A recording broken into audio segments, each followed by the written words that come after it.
I think so. Can you hear me Okay. okay? Yes, I can hear you okay. Oh my gosh, that's All right. awesome. That's Perfect. awesome. That's always stressful for me. I am not really quick on the electronics. Okay, So and yeah. I've got to tell you, it's crazy because I think it's got something to do with my mic. I just got this mic. I Hmm. felt like such a grown up with the mic. I just got it. So, Well, that's the boomer thing in us is we get the electronic piece and we think, oh, we just plug it in, it's gonna work.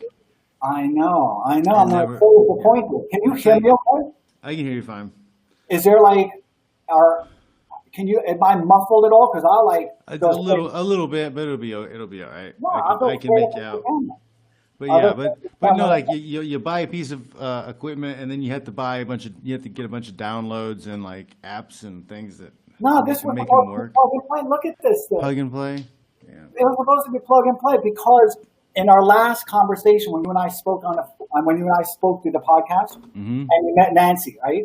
Yeah. And afterwards, I'm like, that mic, I got to get one of those. He sounds like Barry White. That's awesome. I want one of those. Well, mine is I got a Focusrite like the conductor thingy, and Yeah, yeah. that's what it is. I think that makes it sound good.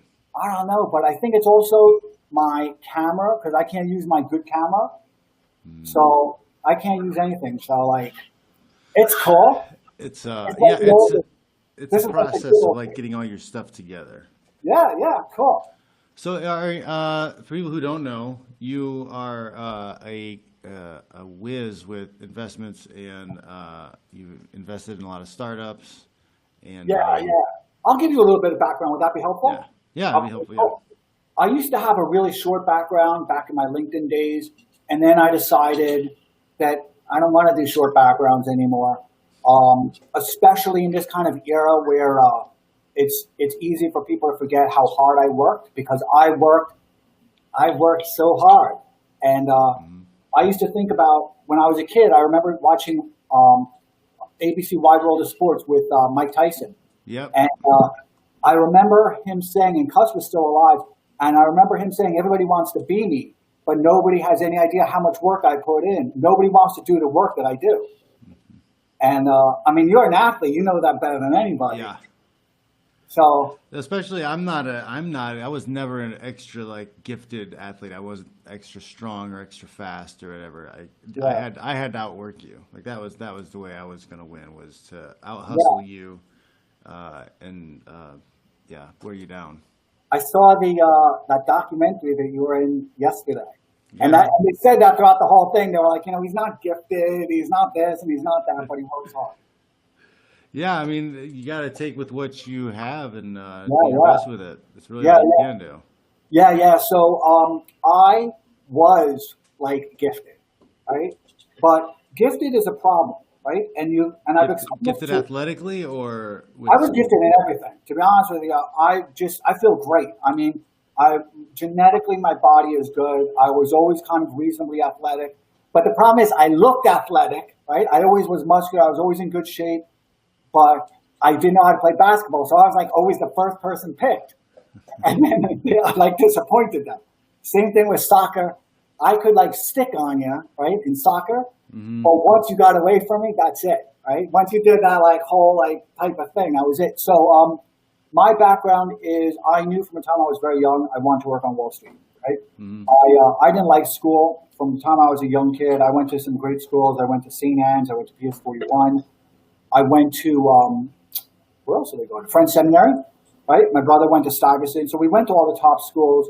Family was not particularly academic at all. They were very middle class, but we had books all over the house, right? Hmm. So I grew up reading the books, and then I would go to school, and I'd be like, "The books suck," and all the good books. Yeah, sure, all the good No, books. no, that makes perfect sense because like I didn't understand until I was in graduate school that I was like, oh my God, books can be good and like and teach you something and not Yeah, just drivel that was like basic whatever knowledge. So it took me 20 some years to figure it out. yeah. I want to talk about that because you're really awesome. So I want to talk about your journals because journals are awesome. So Hmm. I learned everything in the library. I remember picking up, just walking by and seeing Diary of Anne Frank, and I was like, this is amazing. And all the books that changed my life, I just picked up. I pick them up in the apartment in my home, my parents' home, or I would just find them in the library and walk by. It was great. So I knew that when I was very young, I didn't want to stay in school because I was really bored. So that's one of the problems when you've got a particular type of intelligence Yeah. is you feel like you're being slowed, right? And I would read. Yeah, you get bored, and then you try to find something to take up your time, and the teacher tries to put you on medicine. Yeah, yeah, that's Calm it. you down. Yeah, yeah. They didn't try and put me on medicine, but You might have missed that window though. There's like the kids a little bit younger than me. I just barely missed it too. I think kids around me when I started getting into high school started getting put on Ritalin and stuff. yeah, I know. I've got family members that are into that. Yeah, no, it's a horrible thing. It's kind of like the school to prison pipeline, whatever they call that. Yeah. There's also like a school to like pharmaceutical consumer type of pipeline. Also, I'm lucky. I've never been a drug person, so I knew from the time I was very young I wanted to work on Wall Street. And I always felt like I was biding my time. And so when I was a kid, I knew exactly what my future was going to be, approximately. Knew I was very smart. Knew I had a certain type of intelligence, and knew I was charming. And I just wanted to monetize that, convert that into something, right? And my parents had grown up very middle class, so I didn't want to fall into that like problem. And they would cry a lot. My parents cried a lot, so I was like that kid, right? Yeah, yeah. And so I was in Hunter College. I was like, this is boring to me. I was having too much of a good time because I like playing with people, and I was having a really good time. Like the party. No, but I don't think drugs. But I like people, so I was like, yeah. Yeah. So, and I used to go to all the nightclubs and stuff like that, and so it was kind of awesome. And I dropped out of college. I said it's not for me. I got, I think, some retail jobs that I lasted for like 4 days and 6 days, and I was like, this is not for me also. So I knew it was my time to go to Wall Street.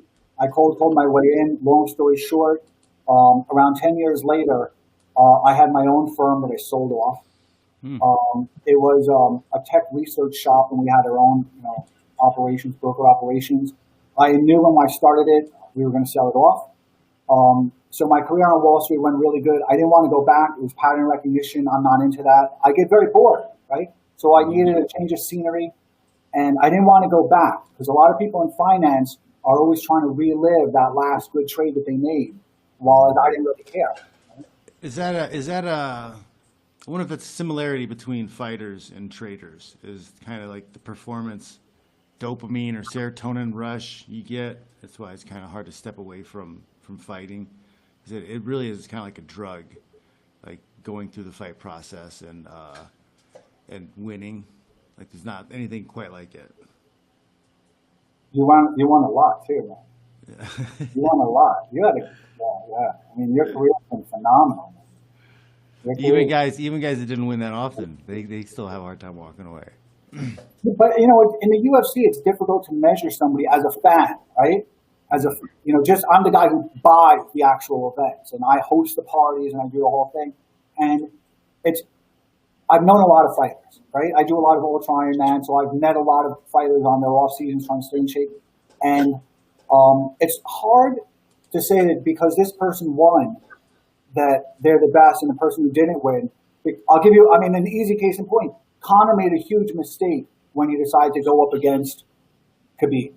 Because before he was cherry picking his opponents. He fought Alvarez, who we knew was going to walk into his left hand, right?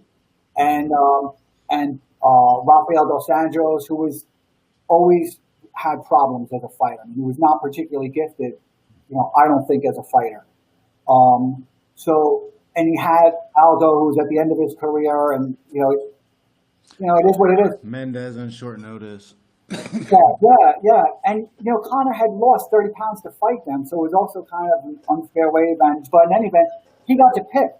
But if Conor had the title, right? So for that moment, he was the greatest. Now, he doesn't. So I don't really think about athletes as what they won, right? Because I know that that's very opportunistic. So I left Wall Street. I was very interested in starting up a private equity firm in Europe. So I went to Turkey first because Turkey was going through this huge technology boom, and this is in the mid '90s. They were going, but it just wasn't appealing to me.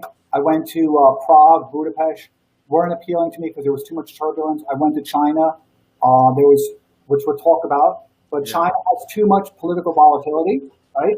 It's a very, and it still is, and it was back then as well, very unstable, right? So they're doing everything they can. They can only put so many legs underneath, an unstable. I mean, it's a lot of people to keep under wrap. Like how do you force that many people to be in compliance? They've done a really good job of it. Yeah, they've done a crazy good job of it. Yeah, they've I done. hope they don't export it. They, well, there are different people operating systems, so they are definitely exporting that, and our own elites are also very enamored with that model because it's a very suppressed model. It's very good at ceasing dissent, and Mm. the mechanisms that they use is much different, right? But so my background, so I invested in a lot of early dot-com companies in like 96, 97, 98, about.com, Tripod. They all worked out really good. Pseudo programs, which didn't work out that good, but their competitor was broadcast.com. So one of them was going to win kind of like the big thing. It was broadcast.com. They got the license for the Yankee games and everything worked out good. So, Were you my, still in New York? Well, you still was still in New York at this time? yeah, yeah, yeah. So, there was a local scene in New York called Silicon Alley, which was our kind of equivalent of what was happening in Silicon Valley. It was just a lot more compressed and a lot of different type of companies. It's not a lot of industry type of companies. So after those companies worked out good, I got bored again. But I learned one of the things that I learned was how companies grow. So I wanted to create an outsourced human resources company. And one of my old clients back in my brokerage days had one. I had invested a couple $1,000s and maybe $50,000 in a bridge loan, and it worked out perfectly. They're still around. They're still doing fantastic, and that's it. Now I'm here. I don't know. 12 years later, I'm here. I'm an investor in China. I'm very bearish on China, and I'm happy to discuss that because I know you like talking about that. I'm very active in the defense industry. I live part-time in India. And so everything is good. I consider myself semi-retired. I decided in 2012 that I needed to recalibrate myself to work in. I used to work for the man, right? Yeah. And now I no longer work for the man. So You want to become the man. I didn't want to become the man. I wanted to become my own. Oh, become your own man. I want to recapture some of my life. Yeah, that's my goal has always been just to do what I want to do. It's like I'm gonna find a way to make money at the things I enjoy and live where I want to live and go to the places I want to go. I don't like being told what to do. It doesn't work out well. Do you remember Nancy asked you if you enjoy what you do? Because it makes no sense to us. Yeah, it's fun. You can go in and play with your friends all day, wrestle around, choke people, push yourself hard. Like I find my deepest meditative states when I'm borderline ready to pass out, throw up from doing a bike workout, or it's like that's that Zen enlightenment period. It's like when you can hit that level, there's something to it. So like there's definitely an enjoyment for sure. But you have to get punched in the face every once in a while. Every once in a while. That's just that's a test. You're being tested with the punches and the chokes. It's like when you really feel in the zone and it's like you're like a magician. You feel like you predict where things are going to be and you're able to control. It's a wild experience. Yeah. So when you're in the octagon or you're in a back and forth, do you see everything kind of like in slow motion? I mean, because you guys are quick, man.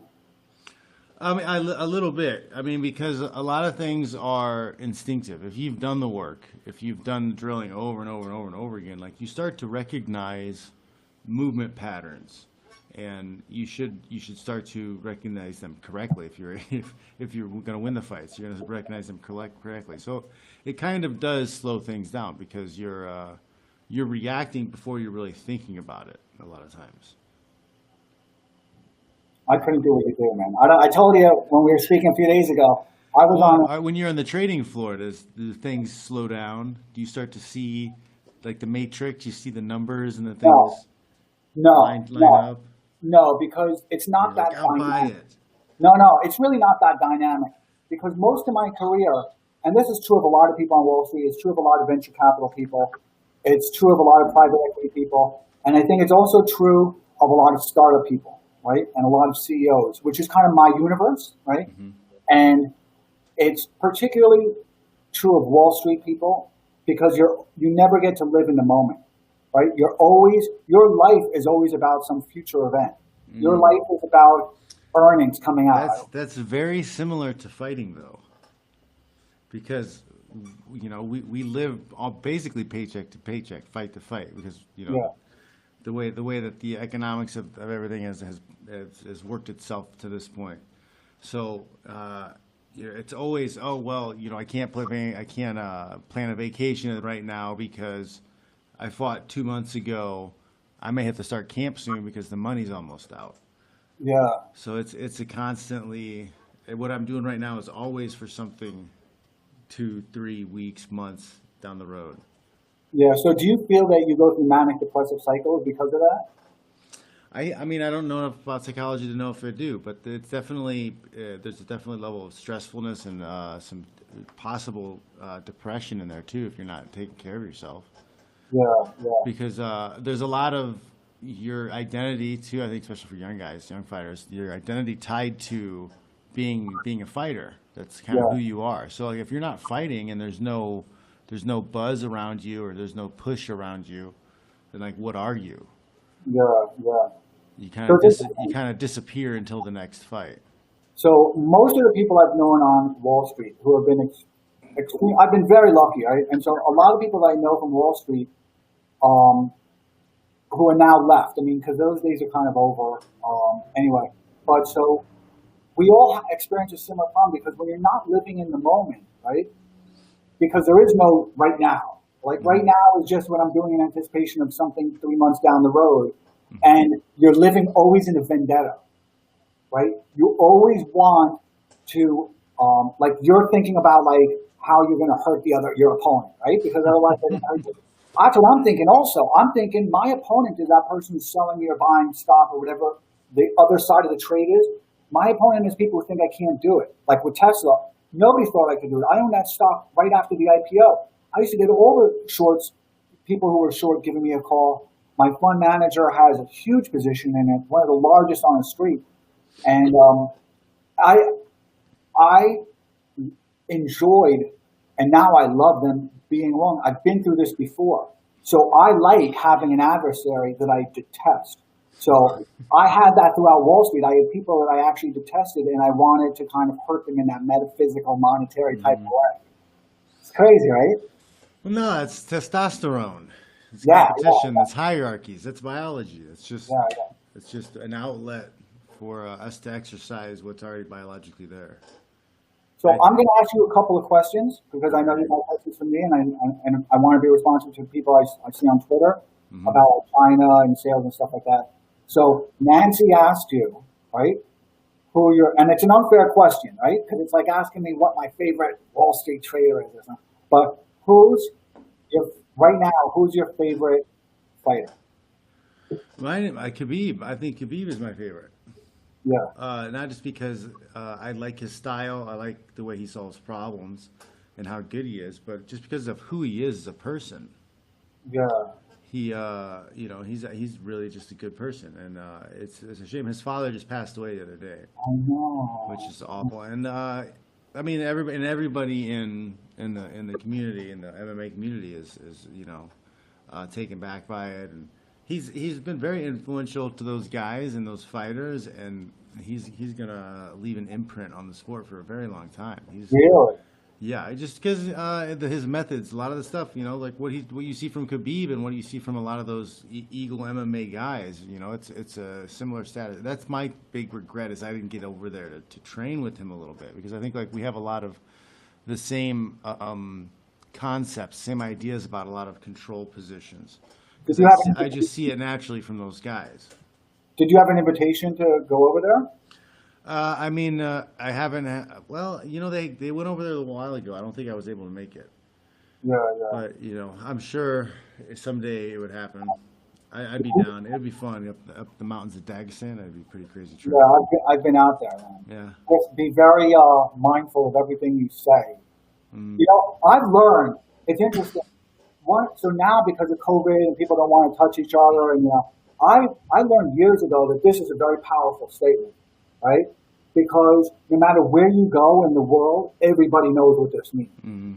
Everybody knows. It always is like a peaceful type of gesture. Mm-hmm. I mean, is that how you communicate as well, or like? I mean, I just body language. I think, Yeah. especially with guys who spend their lives in combat, I think Yeah. you tend to be a little bit more acutely attuned to body language. Yeah. So I mean, there's a respectful, submissive, like, hey, I'm not gonna hit you. I don't have any weapons type of movement along associated with that. I've learned that really well because I've been to places where there are weapons and it's crazy, and they already don't like you.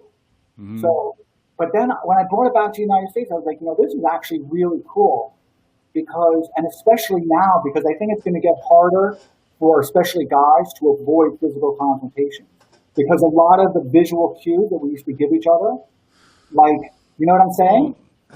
I understand that too, but also because we have a generation of boys that will never become men because they are all emotional. They don't know how to handle their testosterone, and they already have dropping levels of testosterone, which is making them more emotional. And we live in an era of feelings right now, and I think there's going to be a lot more conflicts between men because their feelings are hurt more often, and they don't know how to deal with it. This is only going to get worse. What we're experiencing now, and I'm happy to discuss that because it's important to me, and now, I'll introduce it a little bit later on. But what we're experiencing now is only going to get worse because we're still kind of, we're still looking at things as kind of like a leading indicator, right? But everything is going to catch up. So the kids that are 40 today or they're 30 today, some percentage of them are going to have kids themselves. Mm-hmm. And they're going to be kind of replicants of who they are, right? Everything that they've learned. And I can't imagine life growing up without books, without being able to communicate with my family in a coherent way. Mm-hmm. And I think they're not going to flourish well. They're not going to have some of the same opportunities, but a lot of that is on them because I grew up in a corporate environment where I had a boss that always told me what to do or didn't do. And even when I didn't have a physical boss, even when I didn't have a boss by proximity, I either had mentors or I had investors that would keep me in check. And it kept me very disciplined, and they kept me very rigid. I think today's kids, because they're all gig economy workers, they don't know how to collaborate productively with each other. They just don't know how to deal with a hierarchy. They don't know, like you go to a camp, right? So you've got to have a boss in your camp, right? Yeah. How does it work with that anyway? Like, how does it work under the hierarchy and like what happens? Fighters, it's a little bit different. I mean, AKA, we did things different because a long time ago, we kind of knew that things just kind of went better if you had a central point of command. Like, we all came from wrestling teams and college sports teams, stuff like that. So we had experience with that. So we knew what we wanted our workouts to look like. So, like, after my GSP fight, I kind of became a captain. We had 3 or 4 guys kind of run practice before. Then, the guy's going to be captain of the GSP thing. And I wasn't like directing or teaching class necessarily. If a coach was late, I would take over, or I would just get guys started. It's just somebody to crack the whip. It helps. It helps to have somebody to do that. Sometimes it's an appointed person. Sometimes somebody just steps up because it needs to be done. Well, I want to get to some of the questions that are in this, but I got a question. Because you talked about AKA, right? Mm-hmm. So AKA got Dan Cormier. Yep. Right? You've got Cain Velasquez. Mm-hmm. You've got, who was the guy who beat Chris Weidman? He came out of your camp. Luke Rockhold. Why did Chris Weidman do that kick? That kick was the worst kick in history, wasn't it? You know what I'm talking about? He did that like spinning kick, and that was it. Guys, it only takes one mistake when you're fighting world class guys. Who when you went into that, did you think that GSP was out fighting you, or did you think he had outplanned you? Like, how does that work? Well, for one, I kind of had a bad game plan going into it because Yeah. GSP had just been knocked out by Matt Serra like 2 fights prior to that. So I was still thinking, oh, he's got a suspect chin. If I just get some leather on him, that'll be it. So my whole game plan kind of switched from close the distance, control, ground and pound, using wrestling to, just make him miss and hit him once hard and defend the takedowns. And I got hit with an overhand right off a really lazy leg kick, and that's kind of what put me a step behind everything the rest of that fight. I was in the first round, so I so I was seeing double most of the fight, and Wow. that played a big So, factor in it. okay, so was that your game plan, or was that AKA's game plan? I've kind of always been my own number one main coach. Yeah. So I will put people in charge of aspects of my training. I have a stand-up coach who teaches me how to throw punches and kicks and whatever. And I have my coaches watch me in sparring, give me feedback. I have my ground coaches who teach me things and give me feedback. But I've mostly always been my number one coach. Yeah. Cool. So, if people have questions, because I blasted this all on Twitter, and I'm excited for you. I'm also excited because this is something new for you. And risk taking is a cool thing, man. I mean, it's awesome. So good for you, man. Yeah, I just want to, keep creating. I know that everything's going online, so I wanted to start doing podcasts and stuff to start talking to people. There's a lot of young men out there that have watch the show and or follow my stuff, and I kind of want to help and teach those guys because there's a ton of dudes who've never had a masculine dude around or think masculinity is a bad thing in general. And I have sons, and they're super happy people, and I think I'm doing a pretty good job. So I'm gonna try to help other people out too a little bit. Ask me a question. Is there anybody that has a question? Because I love questions. My questions are awesome. Well, we had a couple people ask some questions on Twitter. There's Kathy. I think you might have talked to Kathy before. I'm sure. But I like she it. she asked, are you at all interested in yoga for men and the benefits for the body, mind, spirit? Yeah.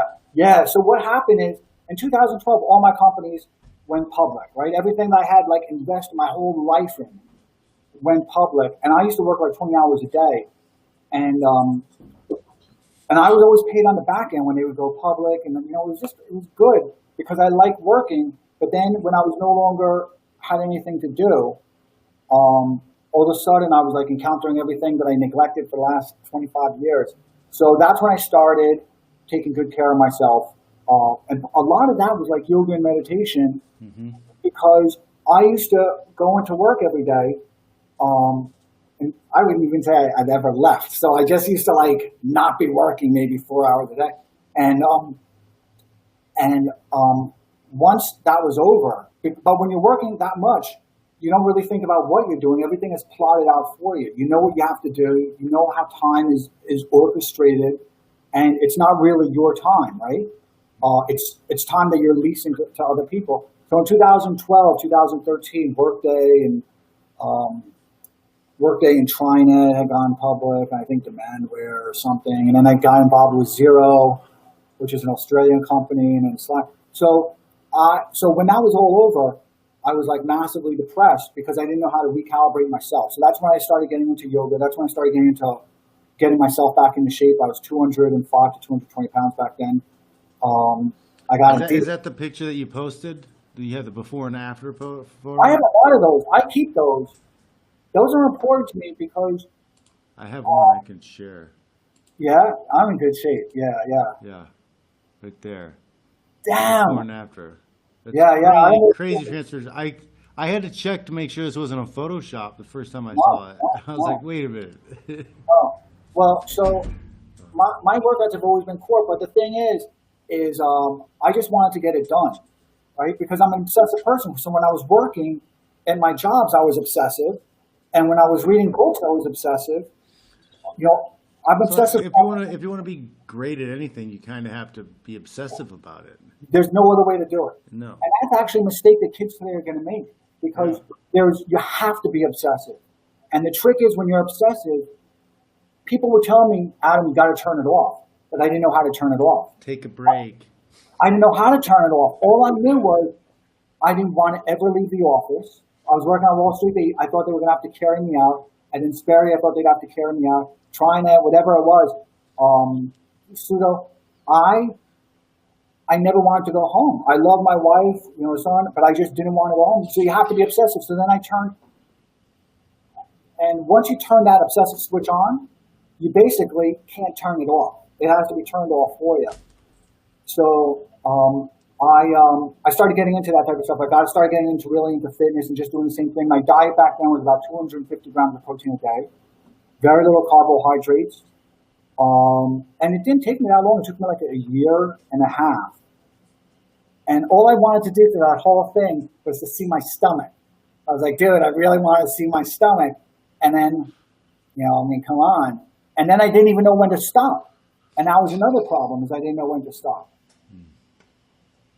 So I got into yoga and meditation. I do meditation at least several minutes a day. I don't really think about it in terms of a schedule for it anymore. I do a lot of yoga. While I haven't been going to the gym, I've changed my diet dramatically. What does your diet look like these days? So my diet back then used to be all protein, right, and very little sugar. Now I've accepted that I'm not going to be going to the gym, and so now I want my body to restore a little bit. So now it's much more restorative type of fruits, restorative type of vegetables. I'm actually having dairy food for the first time in a few years, and I like the way it does to my body, my mind. I'm not doing protein drinks anymore. So I'm making a lot of adjustments. I'm spicing my foods a little bit more, but I'm doing everything that I think. Some of it is like an Ayurvedic diet, so I'm doing a lot of things that I can feel the difference because I don't have to worry on protein output and muscular output anymore. Does that answer her question? That's a lot. So yeah, I do. I love that stuff. I go on several retreats a year. I do a lot. I go to a lot of monasteries. I go to a lot of ashrams. I do a lot of kirtan. I do a lot of poses. That stuff is awesome. Awesome. I started doing some of the Bikram, the hot yoga, kind of like loosen my body up. That was good. I did a free week, like every day for a week, and then I bought 10 sessions, and I haven't been back for almost a year. Why? Why haven't you been back yet? Well, part of it was school started. I bought it like a week before the kids' school started, and because of the time that I was putting in with them, the classes didn't match up. And then the quarantine happened. So how old are your kids? 6 and 8. Okay. And because I saw the documentary yesterday, is her name Michelle? Yeah. We're not together anymore though. That's fine. Yeah. So what grade? I don't know. I don't remember any of this type of stuff because I'm like that old guy. They'll be starting 3rd and 1st grade. So when they come home, are you going to be like, listen, whatever you learn, forget about it. That's not the way it works. Don't do that. And then like teaching them for yourself. I do as much as I can to talk to them about what happened at school, what they learn. I try to do as much schoolwork with them so that I can, talk to them about it. And if there is some kind of weird stuff in their homework or something they sent home, I'll sit down and we'll have a talk about it. There's some weird stuff going on. There's some really weird stuff, the non-gender unicorn thingy and. Does anybody have any questions about China or sales or stuff like that? That stuff. We had one guy we can ask here. He wants to know if you know any advice on building up natural testosterone. Well, so I can't. I can only tell you what worked for me. I'm not a physical trainer. I've actually tweeted to you, to Loki, and to AJ Cortez, right? Mm-hmm. Because I only know my body. Yeah. That's it. I don't know. I only know my diet as well. And because I know what my mind responds to, and like whatever foods I like, I know your diet, right? Because you post a lot of your diet, right? I was looking at your diet a few weeks It's ago. very stripped down, basic diet. Mine is. It's in my weight cut Bible. But yeah, so that's why I did mine the way I did mine. It's because it's you need to adjust it to how you feel. And how your Like, mind responds to it, right? yeah, So you're and not- I don't want to, oh, you have to have this many grams of protein and this many calories. Well, maybe there's a fluctuation between there. I'm given a roundabout how many ounces you should have. Play around with it. Add Yeah. one, take one away. So the thing is it's easy for you and it's kind of easy for me because I'm obsessive and you're kind of always been in like a little box with your diet, but Well, not always. I started like 2000. I had a kind of a terrible diet before. I ate a lot of processed foods, and I just worked out a lot. And then I tried to go vegan, and that was a disaster. I you can't do it. lost a bunch of weight. I got injured a bunch. So then I started eating meat again, and then finally I found the meal plan.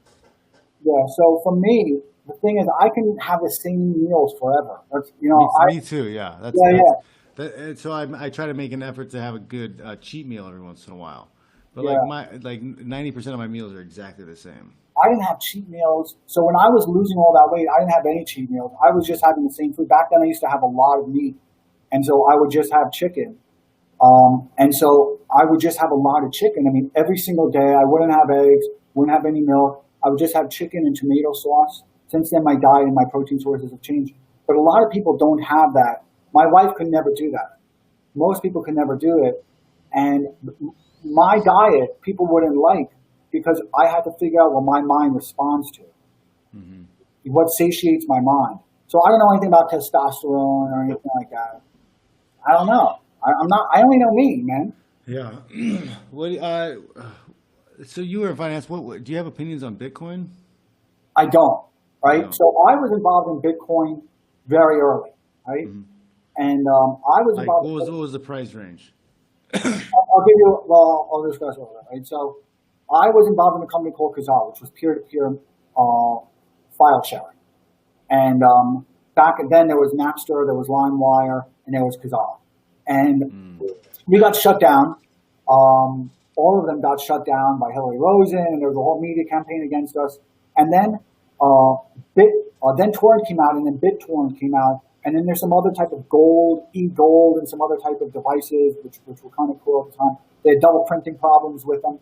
I got involved with Bitcoin because I wanted to stick it to the man. I was really pissed off. I was like, these people suck. Yep. I mean, I was so pissed off because I like technology. And I just love technology. I think technology is awesome. And I saw that it was, instead of giving artists new opportunities for music, they were taking away opportunities because artists don't make any money from the record anyway, right? So they needed a way to distribute their files, and the government was taking away. It's kind of ridiculous. So I got involved in Bitcoin around then. So I think my earliest prices were 10. I don't know. I mean, gosh. I don't know. And then I held it, and then at around 100 or somewhere around there, we started losing a lot of developers because there was a lot of problems with Bitcoin at that time, with the way it was going to be used. I might have locked my wife out. Can you imagine? Naz? Hold on for a second.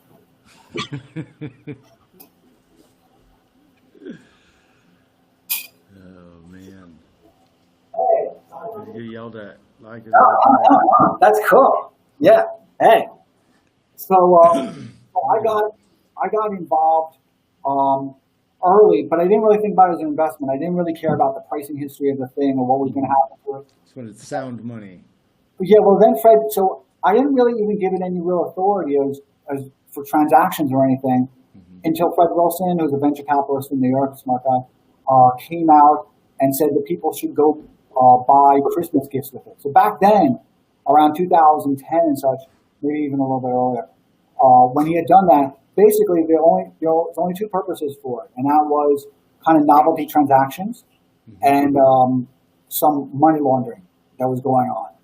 And we knew that people were giving it a pricing history, that they were moving it up. But back then, we also had all those Chinese Upper Mongolian Bitcoin mining farms that every time the price would get up, they would slap it down again, and they would create, all of a sudden there'd be a big supply and street. So I sold it all around 3,000, and I didn't care. I know it went up to like 20, and I'm like, all right. I didn't really care. I still am not a big fan of it, because it's good if you want to have a lot of poor people money, is my take. People are going to hate that, but it's true. Because if you take a look at the way the future is going, you're either going to have hard assets, gold, real estate, cash, high denomination bills, or and you're going to be able to continue to acquire real assets with those, or you're going to have this kind of this type of moneyness type of thing, which is how people are going to be paying their rent. If Amazon gives you Amazon coin, and if your real estate agent or your landlord accepts it and your supermarket accepts it, then for you it's indistinguishable, that and actual money. You can't tell the difference. So I think it's good if you want to have a big hoard of it. It makes a lot of sense, because right now they're all there's going to be a Fed coin, and then all these tertiary type of coins are all going to be competing for monetary policy. That makes a lot of sense. That's what people are doing. It's just not for me. My appetite is a lot more for things that I can open up a book and kind of read its financials. Does that answer the question? Yeah, no, that's good. So what do you think about Bitcoin? Well, it has a lot of potential, but at the same time, it could crash at any moment. The market cap still isn't that big. One big giant whale could come in and disrupt everything and spoil everybody's day. There are some smart people involved in that, though. Some of the people I've met and spoken with, I know a lot of John Hopkins kids. I remember when the Zcash and things came out. Super smart. The wallets that they're doing, kind of the infrastructure and the plumbing that they're building. And I'm an investor in a fund that's very active in them. So, but I just don't like Bitcoin. I like some of the other things that can occur with it.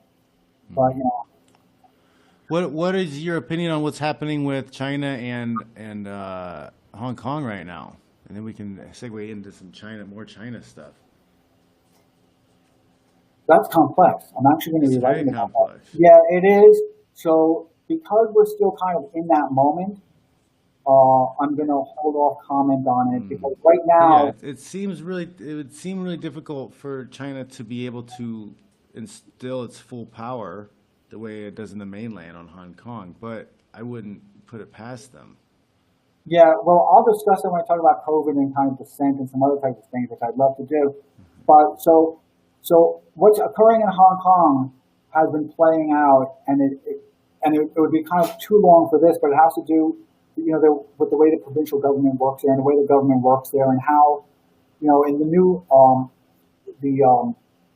there's two constitutions within China. There's the Chinese Communist Party Constitution, and then there's the People's Republic of China Constitution. And everything there is subservient to the Chinese Communist Party. So everything there has to complement the Chinese Communist Party. All the judges are appointed by the Chinese Communist Party. All the lawyers, in fact, are even appointed by the Chinese Communist Party.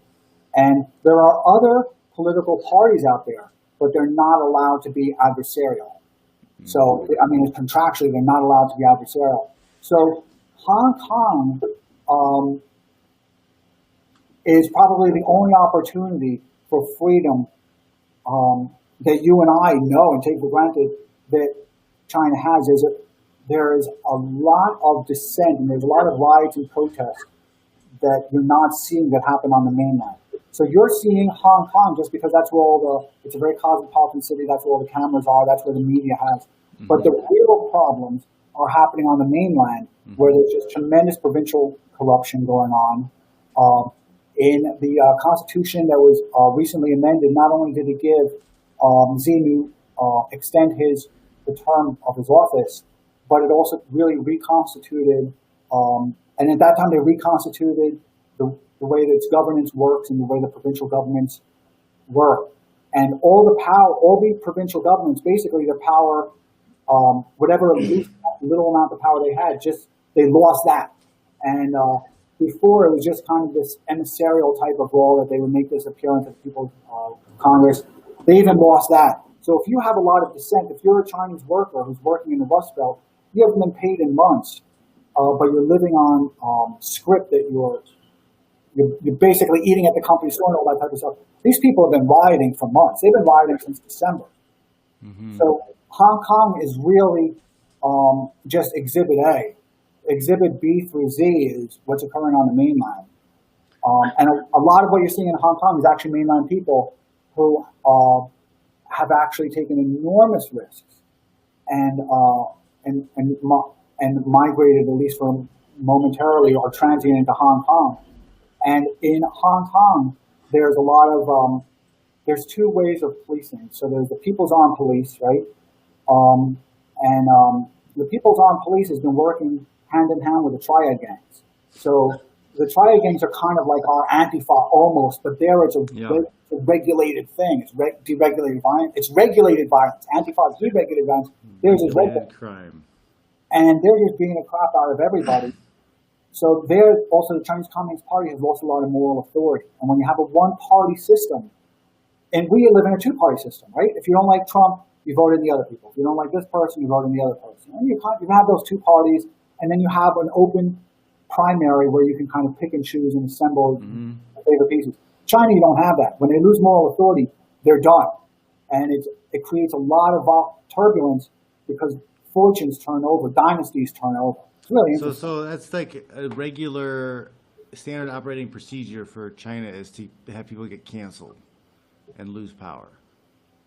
It is. Because they lose, that's what that is, right? They lose moral authority, so they tumble down to a lower hierarchy position. Yeah, so right now, one of the reasons gulag. It's a different people operating system. So you can't really think about it in terms of the way it was. So can you explain that to everyone, the people operating system? Yeah. So it's interesting. I don't know if it's a term that I made up. I probably did. I don't know because I come out of tech, I come out of finance, and it kind of works both ways. So unless I know otherwise, I'll assume I did, right? So having been to a lot of countries, they all operate very differently. They have different governance, they have different cultures, they have different ways of affecting changes. They have different relationships with their voters and with their people. They have different relationships in the way they operate their businesses. There's just a lot that goes into it. And I think about it kind of the way you might think of like an Android or an Apple operating system or a Microsoft operating system. There's a lot of complexity within it. We're all just meat machines, really. No, not at all. I mean, so when you're a country, the biggest way to capture taxes, the best way, the most optimal way to capture taxes and to kind of regulate your people is going to be through your employer. Because the employer is the one that has access to all your paychecks. So there's just a lot of tactical differences. They're a much different people operating system than ours. So, one of the things I've decided to write more about China, more for popular consumption, because my own blog I don't share, but I share a public blog. So we have a family office, and I write for that, but then I distill it and put it elsewhere. So is because I saw that we were, China was kind of the leading indicator of the way that we were moving. So, what happened with Facebook, what's happened even with TikTok, everything that you're seeing, I saw years ago. I just knew that within our system, it would have to happen differently because China can make changes like that. Yeah. Whereas in the United opposition. There's opposition, but they can. So within a people operating system, you have different levels of coercion, right? And in the United States, if you don't pay your taxes, you go to court, and if that doesn't work, ultimately somebody comes and arrests you. But that's really the last resort. And in today's system, that might never happen. It's crazy now, right? And but theoretically, they'll arrest you if they're still arresting for tax evasion. If they're not, I'm not paying my taxes. But in China, they can use utmost coercion, right? In Iraq, they can Saddam can use utmost coercion, can really make effective changes. In the United States, we need to preserve the appearance, of continuity from what was before to now.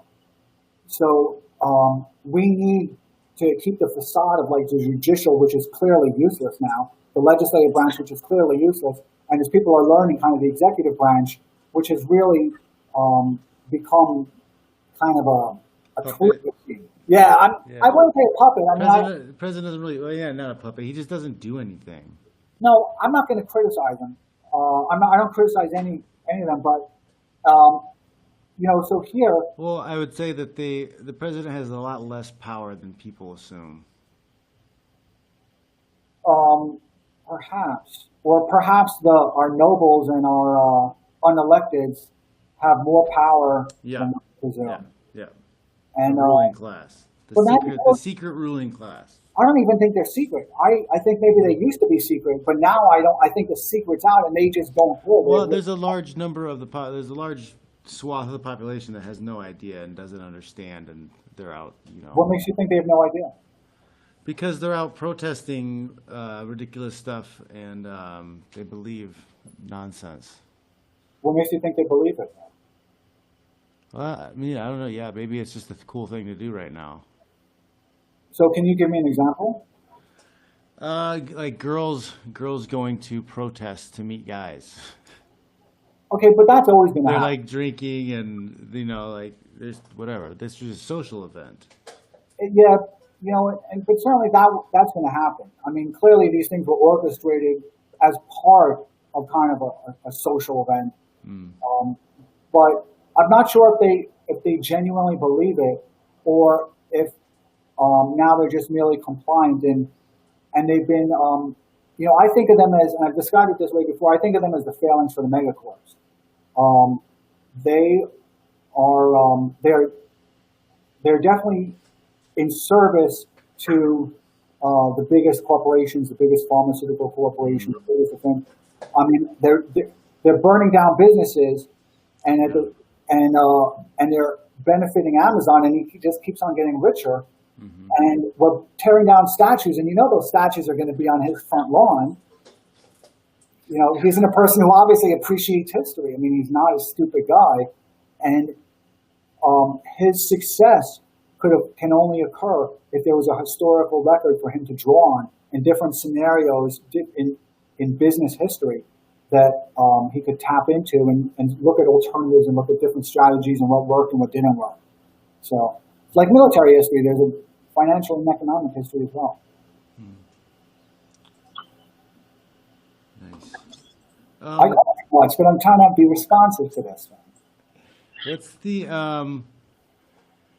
What's the end game? What's going to happen between India and China? Because there's been a lot of conflict between those two.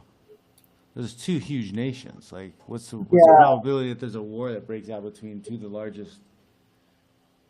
Very unlikely.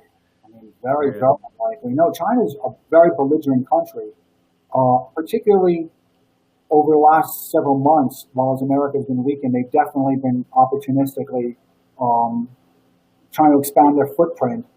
And it's going to play out really badly, both for the United States. I don't think these kids are going to be too happy when they're begging China for UBI, but that's a different conversation. But I do expect wars. It's kind of my own investment thesis, is we're going to have wars regardless of who becomes president, although the targets might be different.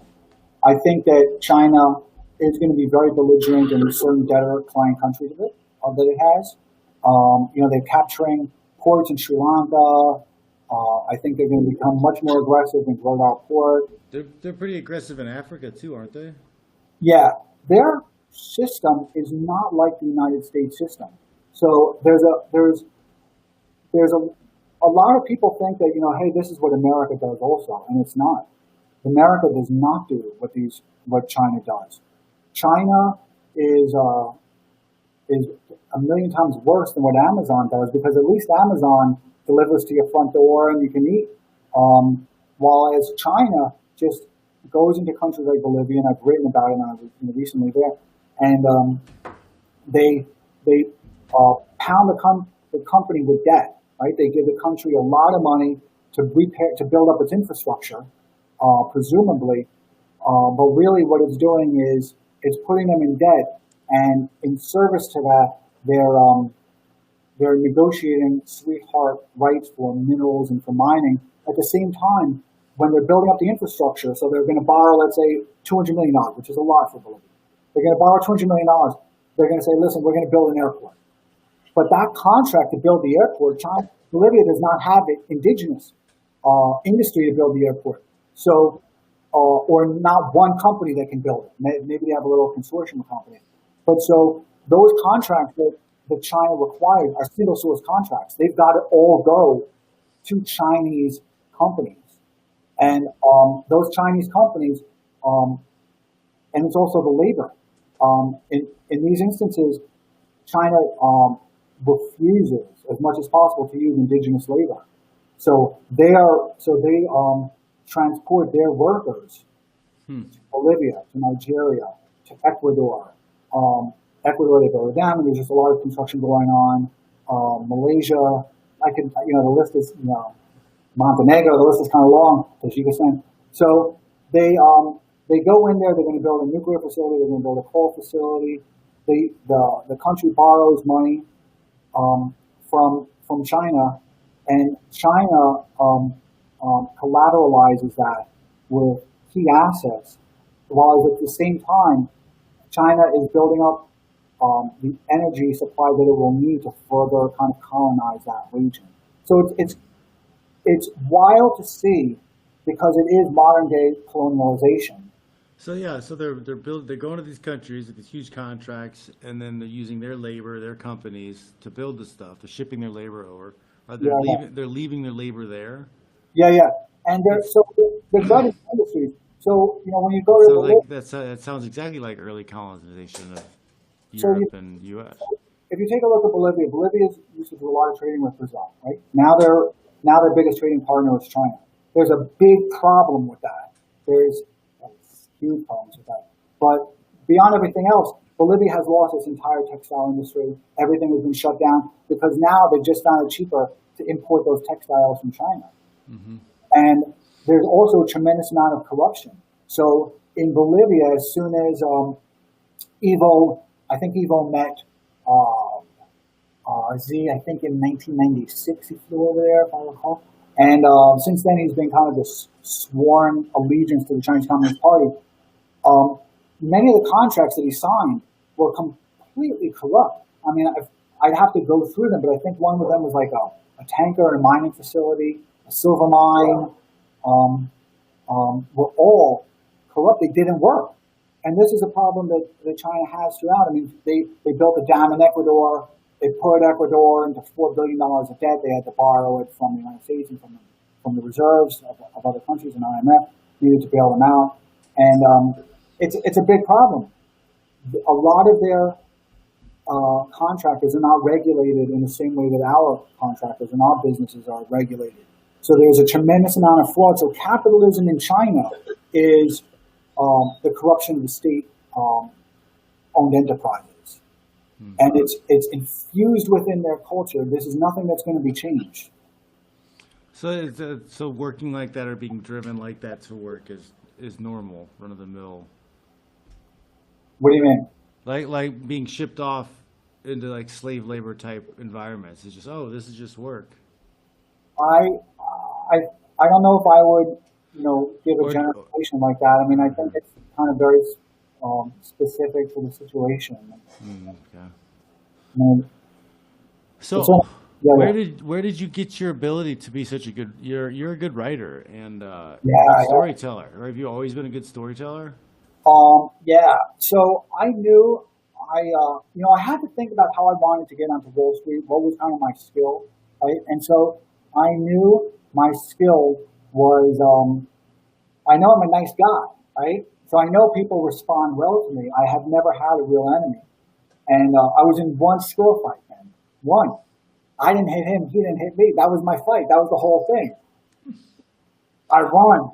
So I think I might have gone like one of these into him, like one of those, right? So monkey fist. Yeah, is that what that's called? Is that like a technique? You could. Yeah.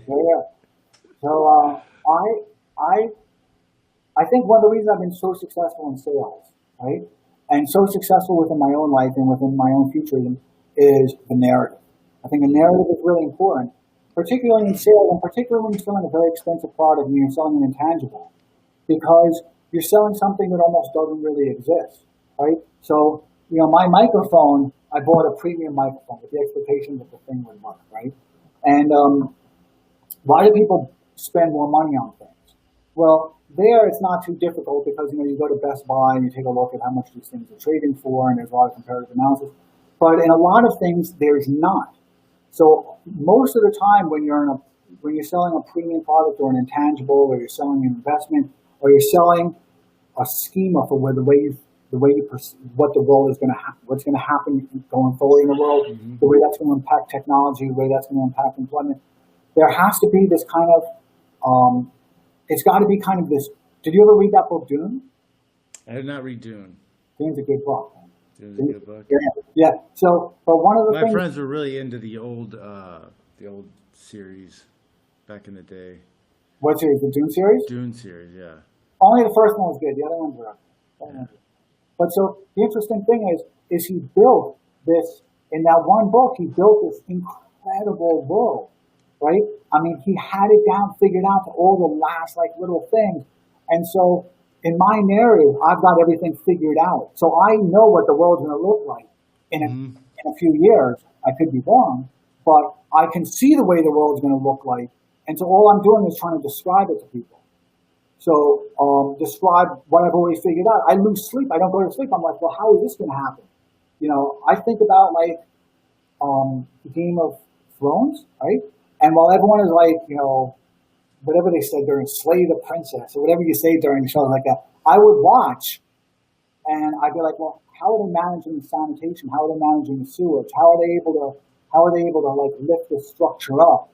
And why, if they have the ability to have sanitation, and if they've done whatever is required, then why can't they do this and that? I think about all that type of stuff. So it's also helped me kind of with this narrative. Is that fair? No, it's good. Yeah.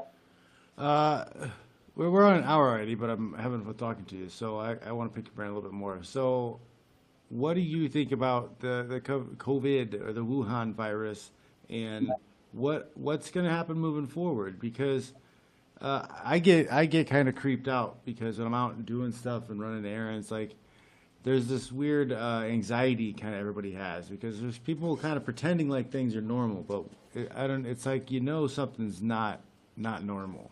Yeah, so I don't call it the Wuhan virus. I've got a lot of friends in China, and I try and be very respectful. And I think the people in China are not their ruling regime. So as well as I despise the Chinese Communist Party, I don't in any way want to confuse my hatred for the Chinese Communist Party for the people that are wonderful. So I don't call it the Wuhan virus, even though I know there's a convenience to doing so, right?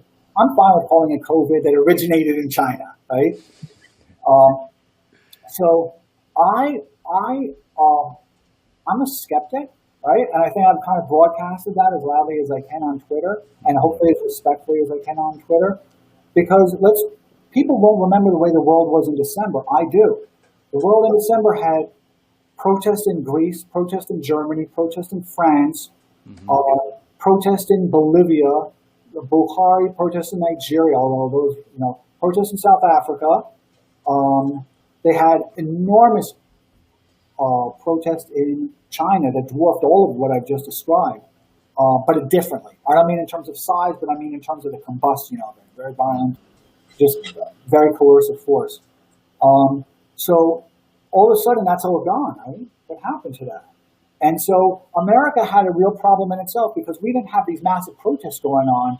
But what we have, the volume just went up. Is that my fault? I don't know. Okay, so I'll sit a little closer, right? So in America, we didn't have those open protests. Forget about what you're seeing now, because this is nonsense. I mean, I'm talking about real middle class, lower middle class issues about taxes, gasoline taxes, retirement ages, and a whole bunch of really important things that were going on out there. The Green New Deal out there has been devastating people. It's real wealth extraction. So we didn't have that. What we had was this kind of wage earner revolt of Trump, right? Why did people vote for Trump? It was largely a wage earner revolt, and it was largely a contempt for DC elites and a very unresponsive political system. Jack So, Murphy had a great book, Democrat to Deplorable, that, yeah, that explained the phenomenon pretty greatly, I think. yeah, I do agree that Jack's a great guy. He's a really nice. He's a sweet guy, isn't he? He's from my hometown, Fort Wayne. Is he really? Yeah, I never knew him there, but yeah, Yeah, that's he lived awesome. in Fort Wayne for some time. He's a nice guy. Um, so, when you take a look at Trump, forgetting about everything else, because I try and look at everything kind of like a disembodied intellect, right? I used to be really deep into politics. I know all the politicians, all their, wow, my battery, all my flat, all of their, all of the locals I've got here, right? And they're friends. I really like them. I never criticize them. I can criticize their policies, but I'm not going to criticize them. So, having done this for 20 years, I now am old enough where I can kind of emotionally withdraw myself, right? And just kind of more be an observer. You have to. Yeah, and Well, it's kind of a stoicism type thing where you kind of have to pull yourself into third person to look at everything that's happening, because like it doesn't do you any good to get emotional and react to what's happening to you or well, around you, especially if there's like huge things that you can't really control. it's I let me okay. I want to make sure. Yeah. So, well, I've been one of those protesting people. Actually, I've never really been one of the protesting people, but I've been one of those people that funded the protesters and helped get candidates elected, and kind of the 501c4 type of things, and maxing out on all the politicians, and that's fine. And hosting a lot of parties and bundling, and I've had an opportunity to have some really good conversations with people that I really, really value, who are very strategic, and they understand the business of politics, which is something that should never be forgotten. That there's Yeah. this is real business, and How in the sausage is made. yeah, so in California, everything revolves around Hollywood. Everything used to revolve around the entertainment industry, and it was all like the lawyers were the power brokers there. And in Texas, a lot of things revolve around Methodists and Baptists and the church, and although I'm sure that's changing. In New York, the entire scene is kind of revolves around politics. And if you want to, and paying to go to move up your social circles, you have to pay to do so. And, it's really interesting. So when I take a look at Trump, he was like this wage earner revolt, right? Because people saw that their taxes were going up, but the quality of life was going down.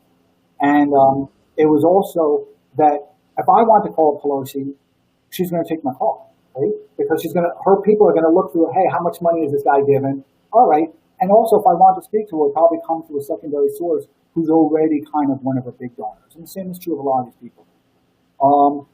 However, most people these days don't have that availability to speak to their politicians anymore. Their politicians have really retreated from visibility. Yep. And so so Trump was also an expression of that.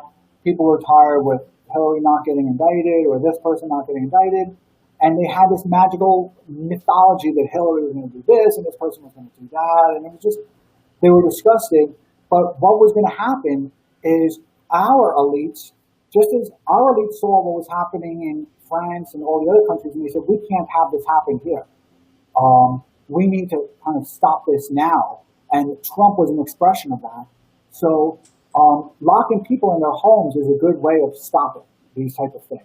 Mm-hmm. And I called it Dark City. So I started keeping a log in late December where I didn't believe what was going on. Obviously there's a COVID virus or whatever it is, but in terms of its morbidity rate and in terms of its spread, because back then we were seeing people on Twitter, right? You were seeing all those little clips of people walking down the street, and then like some old guy would be walking down the street with their little shopping bags, right? And then he would go into convulsions and drop dead. And you'd be seeing a lot of those. Mm-hmm. Like, this is not possible. I know China. I know its governance. I know the way it manages its propaganda. I've got a team that's dedicated to it. I mean, that's just not what's happening. So I knew that even if the videos were real, that they wouldn't make it onto Twitter because of the discourse powers that China have over the United States social media. We have no real criticism of China. America has never had any substantive criticism of China. The only criticism of China that you hear here is what's permitted. That what China permits because it's within kind of their Overton window of what they can tolerate. You never really hear anything really critical. So all of a sudden I saw these videos. I was like, this is not possible. They're going to throw hundreds of thousands of people in jail. So then the next thing you saw was all these hospital construction sites going on. And I'm like, they're doing this pretty darn quickly. Now they can do that within their political operating system, but you're not doing that for COVID. You're not doing it for COVID. China is not going to do that for COVID. They're fine with just locking people up in their houses, right? And if a couple of people died, China, I have to explain kind of the way it goes, but I'm not going to do it here. But China is never a very truthful country, and they're very good at masking epidemics. They're very good at masking floods. They're very good at masking massive amounts of deaths from industrial accidents. So I didn't believe it. So I started keeping a log, and I didn't think that it would metastasize to America. So then when I saw it, all the media saying that it was nothing, when it was obviously there was something, I can't say it wasn't nothing. I was like, they're trying to bring it to America under the impression that there's nothing to worry about. And there is something to worry about. It's just been embellished, but there is something to worry about. And I saw that they were going to use this the same way that China had as a method, as a mechanism to employ very aggressive measures to end dissent. And China was doing it the way they do within their people operating system, which can be a lot quicker and more violent. We were doing it within hours, which requires propaganda to do the same thing. And then I saw the way the media was sending out these signals. They send out like these beacons, like the way ISIS works, where they send out these beacons and they're like, blow up that building, right? And then somebody is going to see that and they're going to respond to it. They're emotionally vulnerable or whatever. It's an issue in them. That's a good idea. I should blow that up.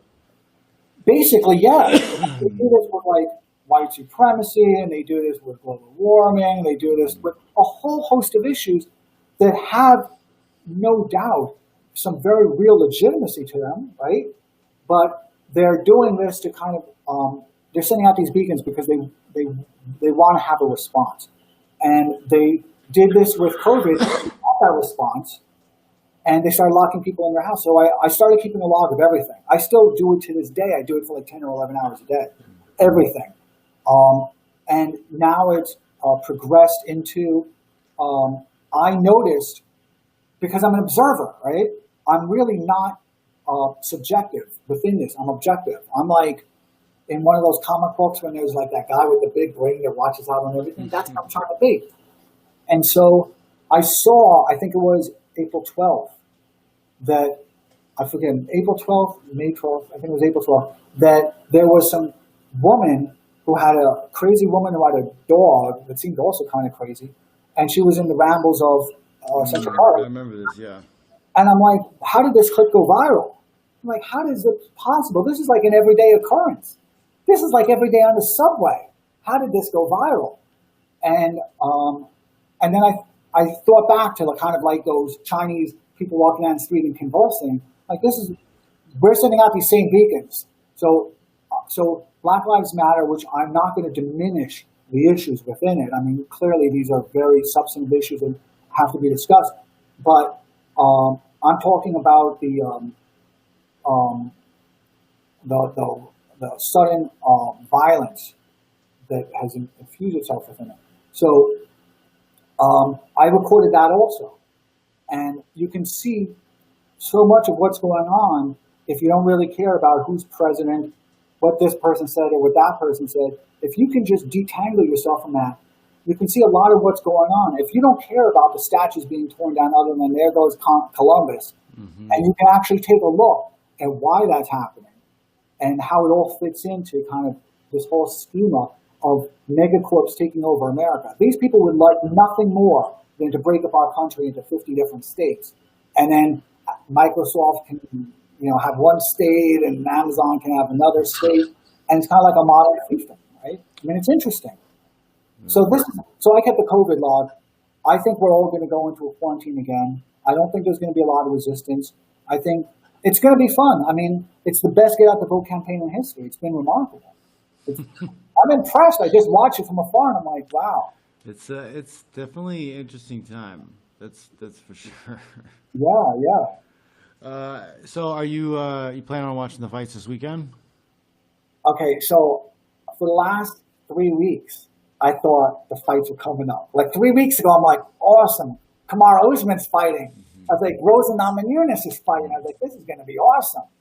Who's the other fight? There's 4 fights. Who are the other big fights? Usman? Max Holloway. Yeah. Who wins? Who do you think wins? I know it's on. I think Volkanovski is just on a tear. That's what I think. Although it would be, you have maybe a great fight. Holloway wins, and then they do a third one. I don't Okay, know. so this is my futurism. Okay, I don't know Usman's competitor that much, Gilbert Burns, but I thought well, that fight has been canceled. I know. Yeah, so It's gonna be knocked out. Burns has COVID, which is unfortunate. But I don't want to see Masvidal though. I think that's a stupid fight. It's not a good fight. It's not. I mean, it'll be good in the sense that Masvidal has been on a good tear, but like it'll put some people back into reality with his skill level. Yeah. He's very entertaining. He's a great fighter, fights hard, but I don't think he's got the ability to not get taken down by a top tier wrestler. He fought Askren, right? Askren. Askren, yeah. Yeah. He fought Askren, and I was rooting for Askren. I'm like, wow. Nancy was like, that's it. So then he fought Nate, and I love Nate. I mean, just such a great athlete. Nate's taken a bunch of damage over the years, though. I know. It's sad. He had like a year or two layoff before he fought Masvidal. So I thought Masvidal was very respectful to him. I really did. I thought Masvidal could have really done some damage if he wanted to. Yeah, I think he kind of crushed him. Yeah. So then, who's the second fight? Okay, Max Holloway loses. Peter Yan and Jose Aldo is also on the Yan wins. I think Yan wins. Jose, he's put in a lot of fights. But, How about Rosa? How about Nunes? Nunes and Andrade. Yeah. Jessica, she's just a tank. I think she's going to be too much for Rose. Wrong? I'm wrong. Wrong. Yeah, I love Rose, man. She's awesome. She is. Yeah, she's great. But I mean, she got dumped on her head pretty bad last time, and I think it's just when it comes to the girls, like sometimes the levels between skill sets and physicality, sometimes they just jump like huge. Like Rose may have a higher skill set, but there's just more physicality between Andrade and Jessica, and she's just gonna be able to pick her up and slam her again, maybe. I know it's getting late. If there's another question or two, I would love to take them because I've been imploring people, and I'm like, come on, I'm ready. I feel good. If there's one or two questions that I can answer briefly, I promise you I will. Questions? Let me see. Who's There was a bunch. I should have written Jerry down. Garcia asks, what is behind him? Oh, yeah. So this is my cat's room now that I'm in. So this is where my cat's room, which used to be my wife's photo studio. So I'll go with the wide. So yeah. So actually, here's her September 11th book. Nancy was there on September 12th. She was governor. I think it was Spitzer at that time. Was it Spitzer?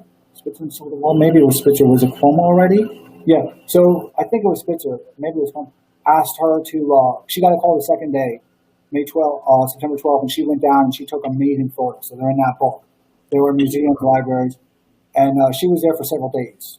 She didn't have to wear a mask, and then she had to wear a mask several days later. She went into like the basements of the thing. Here's one of our trips to China. Because the kids there are unbelievable. And they're also serious, like the kids in education take it really seriously. Mm-hmm.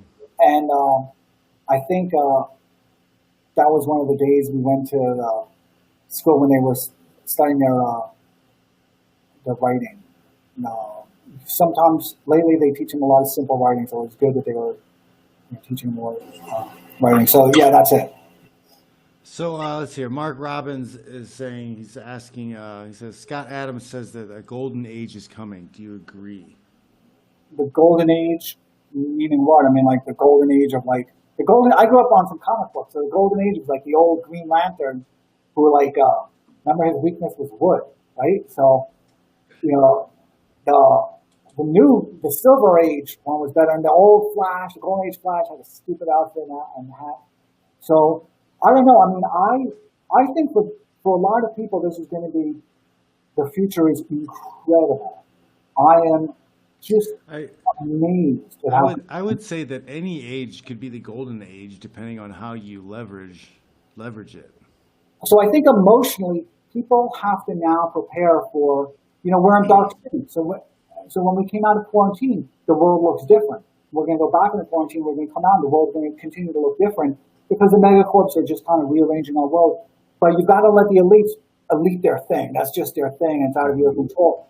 You have to survive in it, and you have to flourish in it. So if you can emotionally kind of tolerate it, then I think the future is just awesome. But education, literacy, the nuances of language, the ability to communicate, the ability to be teachable, right? Because you have to be teachable in your fighting career, right? A lot of kids won't be teachable. Got to be malleable. Yeah. So a lot of these kids today are not going to be malleable. They just don't have it, and they can't even communicate with each other. So I think those kids are not going to do well. I think many of the other kids who have good parents, thankfully, or who found good mentors, which was what I found, some good mentors, and I adopted them, are going to do extremely well. I think the competition is actually going to thin out a little bit for them. And I think there's going to be a lot more job opportunities. However, it's going to be in new industries. And so a lot of these kids today are kind of, I think of them as the NAFTA workers of the 1990s. They're kind of clinging on to something that has all moved downstream. Mm-hmm. And, there was a lot of scarcity and demand for their job skills. It's not going to exist going forward. But I was a dinosaur in my Wall Street career. I could plan forward. I think if kids today get degrees in agriculture, mining, minerals, there's just so much. I mean, there are people who are going to be living in space soon. I mean, it's ridiculous. These are going to employ millions of people. Yeah, that's what I think Mark was saying. Is it going to be a golden age of robots, space, that type of stuff? Yeah. So I don't know. Progress forward to something bigger. Yeah, robots. Flying cars. Yeah, boy, what a disappointment that's been, right? Come on. Boy, I think we can't be that far off from like a drone that you can sit and steer yourself and drive around in. I can't be that far off. Yeah, so that's kind of some of I wouldn't say that's what my companies in India do, because it's not at all what they do. But I'm very informed on some of the technology that's going into some of these drones and satellites. And we're going to see some awesome stuff. I don't know if we're ever going to have that levitating Back to the Future type of hoverboard, skateboard thing. Well, they have it, but I saw Tony Hawk riding it, but it's got to be on like a big like metal half pipe. Yeah. That doesn't count. It doesn't count. No. Unless you like remake all the streets and sidewalks out of some metal composite. They should do that. Jeff Bezos did that. He probably has done that already. Probably. It should mix it with a solar recharging material, so like makes energy as it sits on the road. Dude, if I was Jeff Bezos, I would be like every single day, I'd be taking meetings about how to extend my life for like 1 million years. They probably already know. They have the children's blood transfusions once However he does it. I'm sure he takes that meeting. That's like his 10:15 Monday morning meeting. And then 10:30 is like to bathe in pig vomit or something. What do you think about asteroid? John is asking, what do you think about asteroid, the opportunities of space travel, asteroid mining? Yeah. Next 50 years, what do you think? I'm going to be doing a podcast. That's a subject that's really, really close to my heart. So the things that are close to my heart are sales, right? I'm a kid who came from nothing and did very well. I want everybody to. Sales are just such a big part of my life. It's a big part of my identity. My defense industry, my investments, and some of the things that I hold on to and why I've made those decisions. and the victories I've won, right? Like I won those against Tesla shorts, right? I won. They suck. I've won before with Insperity stock went from $2 to $6. I won. So that's going to be a podcast that I'm doing in 2 weeks with some really, really nice kids that are really very intellectually inquisitive and really, really getting involved in that. And I think a venture capitalist friend of theirs is going to be joining us. I've already made investments within that, but not within the United States, but in India. And we're going to be discussing that. I wish more Americans would engage in it. I think you and I were discussing in China, if you ask any of those kids, and I can tell you for a fact, they what their future is, they think they're going to be an astronaut. I mean, many, even of the more impoverished kids, there are very, in that form, capitalism, engaged with like their own future, and they see a future in space, man. It's ridiculous. And in America, we don't see it as much, which is very aggravating to me because they're going to be left behind. And then you see these kids. I go to the library all the time. Nancy and I teach travel in the library, and our own American kids aren't in the library. Our own American kids. And it's like all these smart kids that came over a year or 2 or 5, their parents brought them over 5 years ago, and they say, go to the library. Those kids are going to kick ass. American kids have to compete. Yep. It's going to be tough. So I'm slave driving my kids. But are you, like, what are your kids reading right now? Well, we read, like the Warrior Kid books. They're 8 and 6, so I'm mostly just making sure that they can read. I get them some free time to read. I call it enforced boredom, where they've got to like figure something out, go color, go read a book. Do they watch TV? Some. Yeah. Yeah. And what do they watch? They'll jump around different types of cartoons. I'll watch stuff with them, make sure it's not too pointless. They try to watch those Minecraft game. It's people playing a video game. I'm not a big fan of that. What book are you reading right now? I know you got your Impossible to Ignore, I think is the one I had started. I haven't. What is that? I think Impossible to Ignore. It's about like, man, how the human brain and using sales with the human brain. We're going to discuss that, man. Yeah, it's a sales type book. When you forget about the book, it's going to be you and me. I'm telling you. Forget about the book. It's going to be you and me. Alrighty. You think I'm kidding? No, I need the help. I need the help. Yeah, it's not that. Because that's always been my my big problem was you went with sales. I was the opposite of sales. I thought sales were stupid. I even fought against it. I thought that I just had to be good. I had to be good at stuff. I had to have a good product, and people would just show up. But that is sales. Yeah. Because sales. Well, I mean, if you don't tell anybody, then they don't know you're there. Always selling a little bit of ourselves. So Yeah. when you thought of yourself as a good product, you're selling. That's, that is not only how you think of yourself, your own identity. It's also how you want other people to perceive your identity. But you are selling yourself. Mm-hmm. I mean, I can give you plenty of examples. Whatever. It's something I really love discussing, and I know I'm going to do something with Jim O'Shaughnessy about it. I'm really excited about that. Nice. Yeah. We'll have to have you back on the show another time and just talk straight up sales. Oh man, dude, it changes people's lives. Yeah. And it doesn't mean that they have to hustle or be in any way manipulative or disingenuous. No. Yeah. And it's the I have this phrase because everything is sales. So I like to say that everything is pro wrestling because pro wrestling is sales. You're trying to sell a gimmick. You're trying to get over on the crowd. So I just remember to think of everything as pro wrestling. Yeah, You got to sell it. Yeah, that's kind of like an American mythology, right? Pro wrestling. I don't know if it still is, but it's like American mythology. Is that still that way? Is that still a very popular sport? Well, I mean, pro wrestling. Yeah. No, I know. Yeah, it's a very popular. I mean, it's a It's a very popular entertainment. Is it still? Yeah, there's a lot of people who still watch it. Millions of people watch pay-per-views, and If they I don't, get I don't really get into it. I watched my first ever like SummerSlam or whatever they had with no audience, and We used to buy I never got it. I was a fan of pro wrestling as a little kid, but then I went to my first wrestling practice in the 4th grade, and as soon as I realized that that pro wrestling was fake, I hated it. Ask me another question. I love this stuff. Are you think in the next, Omar is asking this question, I think in the next decade, you think we're going to see more centralization or more decentralization? Yeah, so, I'm not quite sure what he means, but it's something I think about a lot because I hope the United States doesn't have decentralization because I've seen how that's the destructive force that is within China. China has, again, within its people operating system, it's kind of very decentralized, right? So the let's call them the states of China.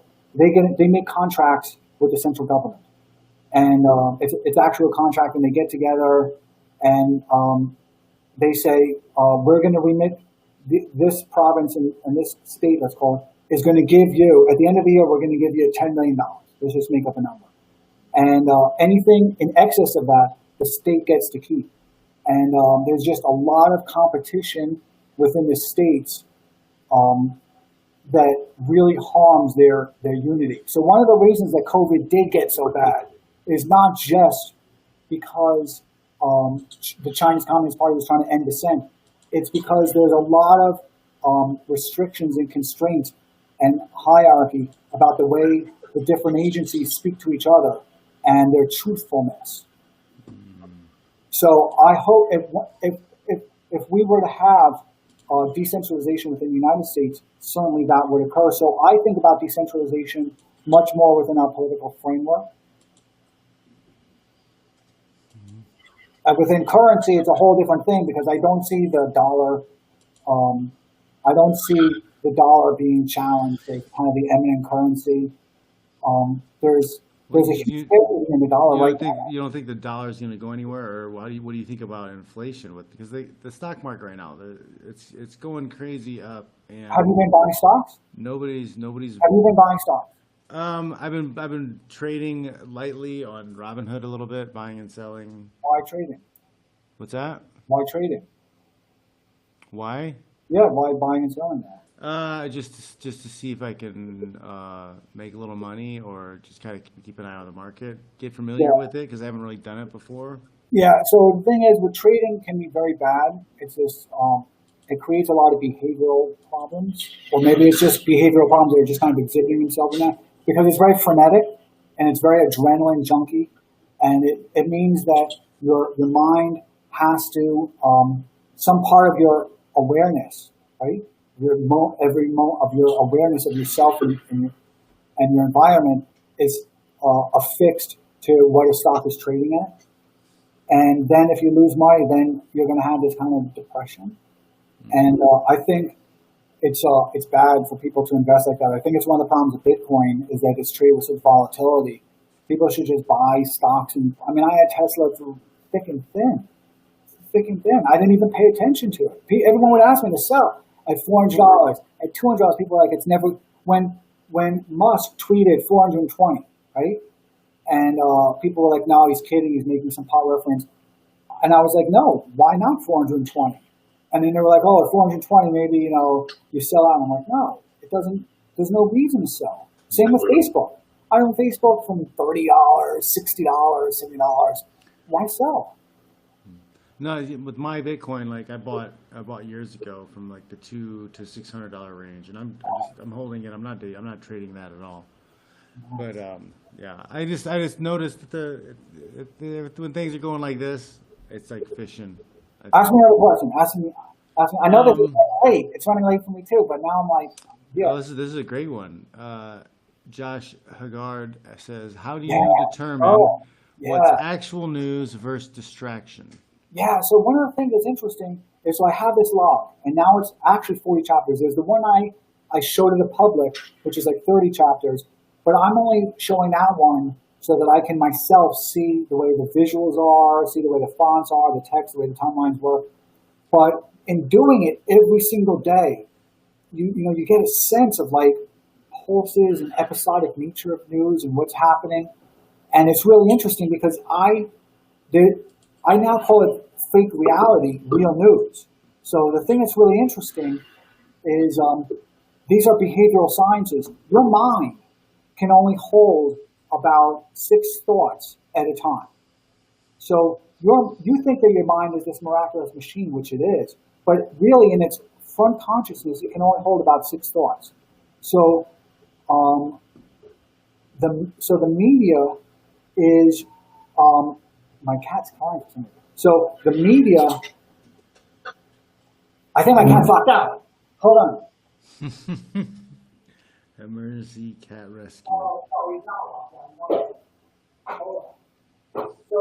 So it's interesting, right? So the media is constantly jamming your head with 6 thoughts. I mean, with thoughts, right? It's constantly bombarding you with thoughts. And it's wherever you go. It's inescapable. So if it wants to be Black Lives Matter or this or that, or Russiagate or Ukrainegate or whatever it is, they will overwhelm your mind. And they can't stop. Because if they stop for even a few hours or a few days, particularly a few days, the mind will restore itself to equilibrium. So they don't want that's why people got to turn the Twitter off every once in a while. But you can't escape it. It exists these days. It's in every conversation that people have. It's I'm in like Houdini. I'm like Houdini. I disappear. I just don't pay attention.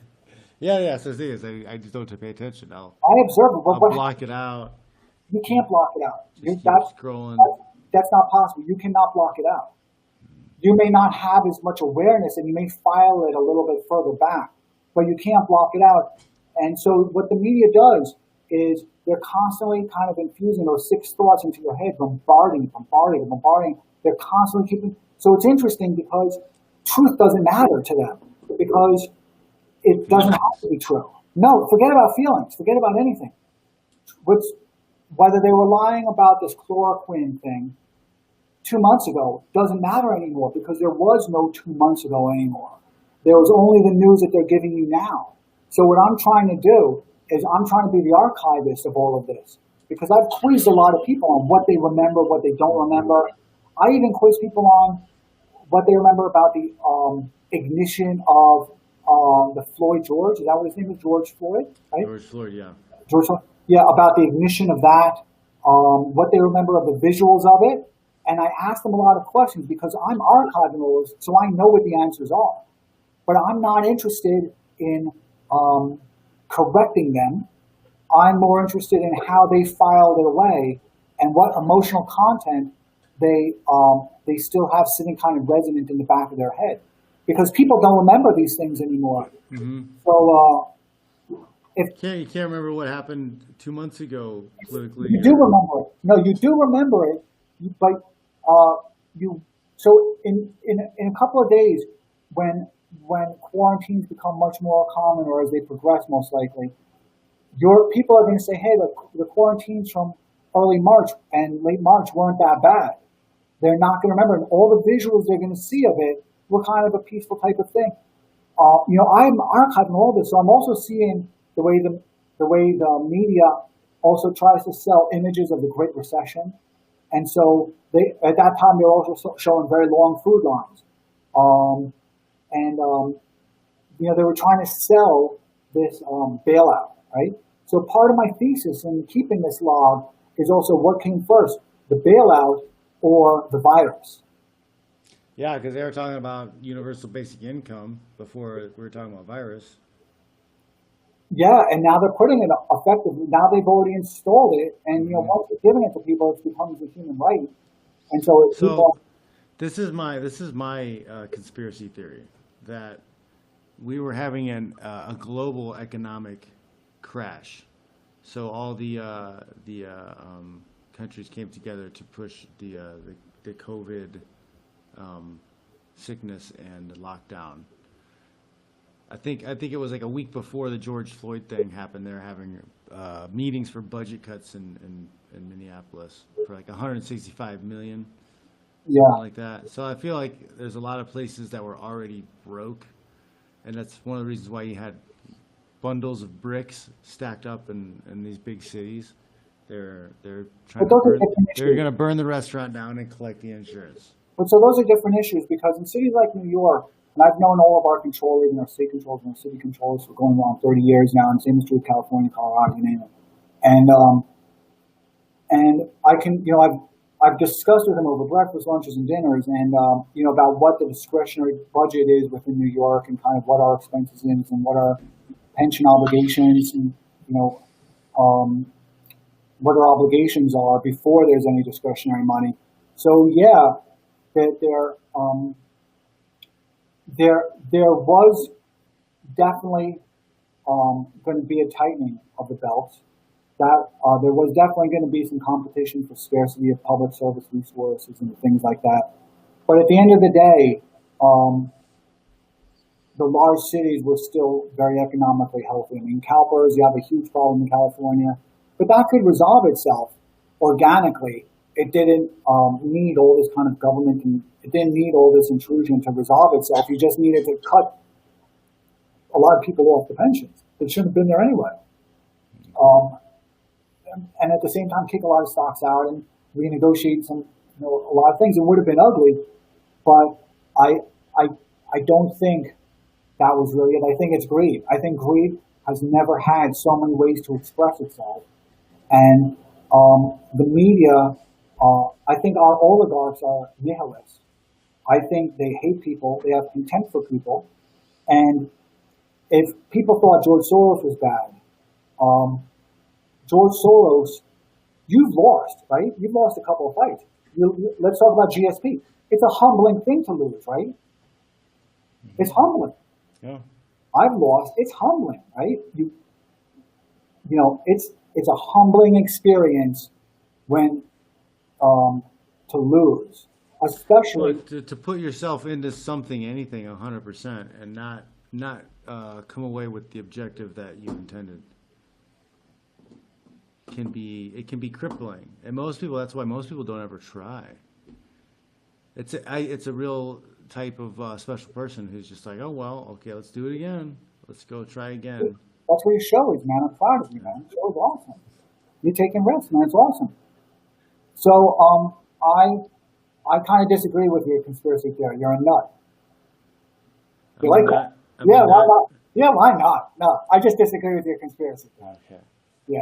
Okay. I think there's better ones, man. There's better ones? Yeah. The space aliens are coming to take all the pedophiles away? I haven't heard that they're going to take the pedophiles away, but that would be good if they did. Do you follow any of the Q stuff at all? I really, no. Yeah, I know. It comes, unless it comes up on my timeline. I'm not about No. I don't pay attention to a lot of social issues within America, to be honest with you. I don't. The good thing about Twitter is some of the people I follow, I kind of let them be my curator, right? And they've done a great job, I feel like there's a new age of kind of like this digital tribalism popping up. There's more and more of these small groups of people that are kind of focused around one little I don't know. topic or ideology. I'm not looking at it that way, right? My whole thing is I want to be the archivist. I want to be kind of like the Libby or the Thucydides of this era, right? Because back then you had, the Peloponnesian War, and you had some really interesting things going on, and some really interesting characters. And he was essentially perhaps the first historian, and he kept these very interesting records of everything that was going on. He also served, and just a remarkable history.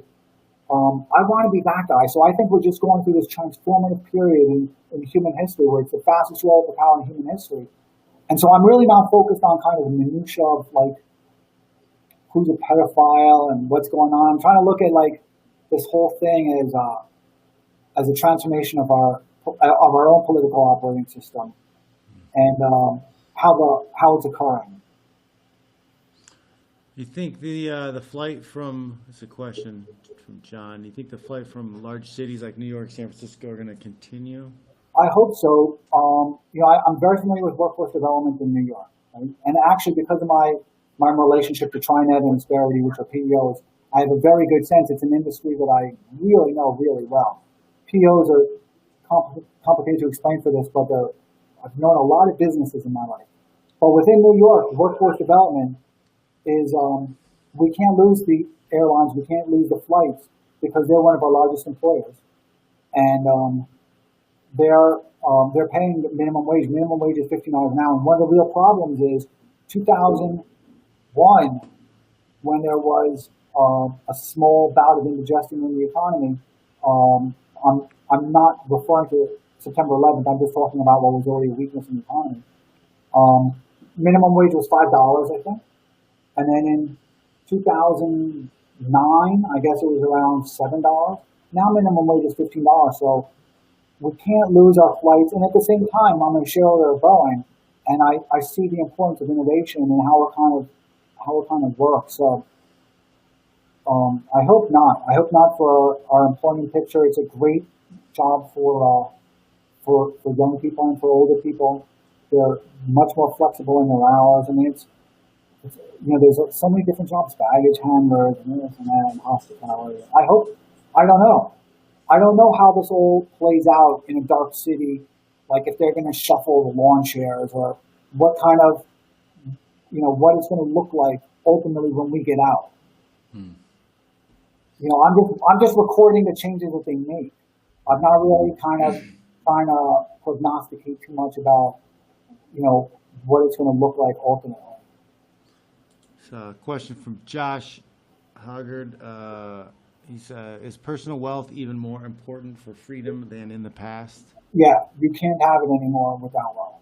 And it's a horrible thing. Look, it's such a horrible thing for me to observe what's going on with the current destruction of wealth and how we're foreclosing on the opportunities for particularly our most underprivileged and economically disadvantaged to create wealth for themselves.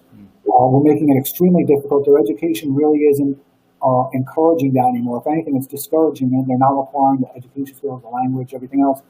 So, yeah, it's going to be a lot more important because we're getting into a system that for America is going to be like a caste system, right? CAST, it's going to be a caste system.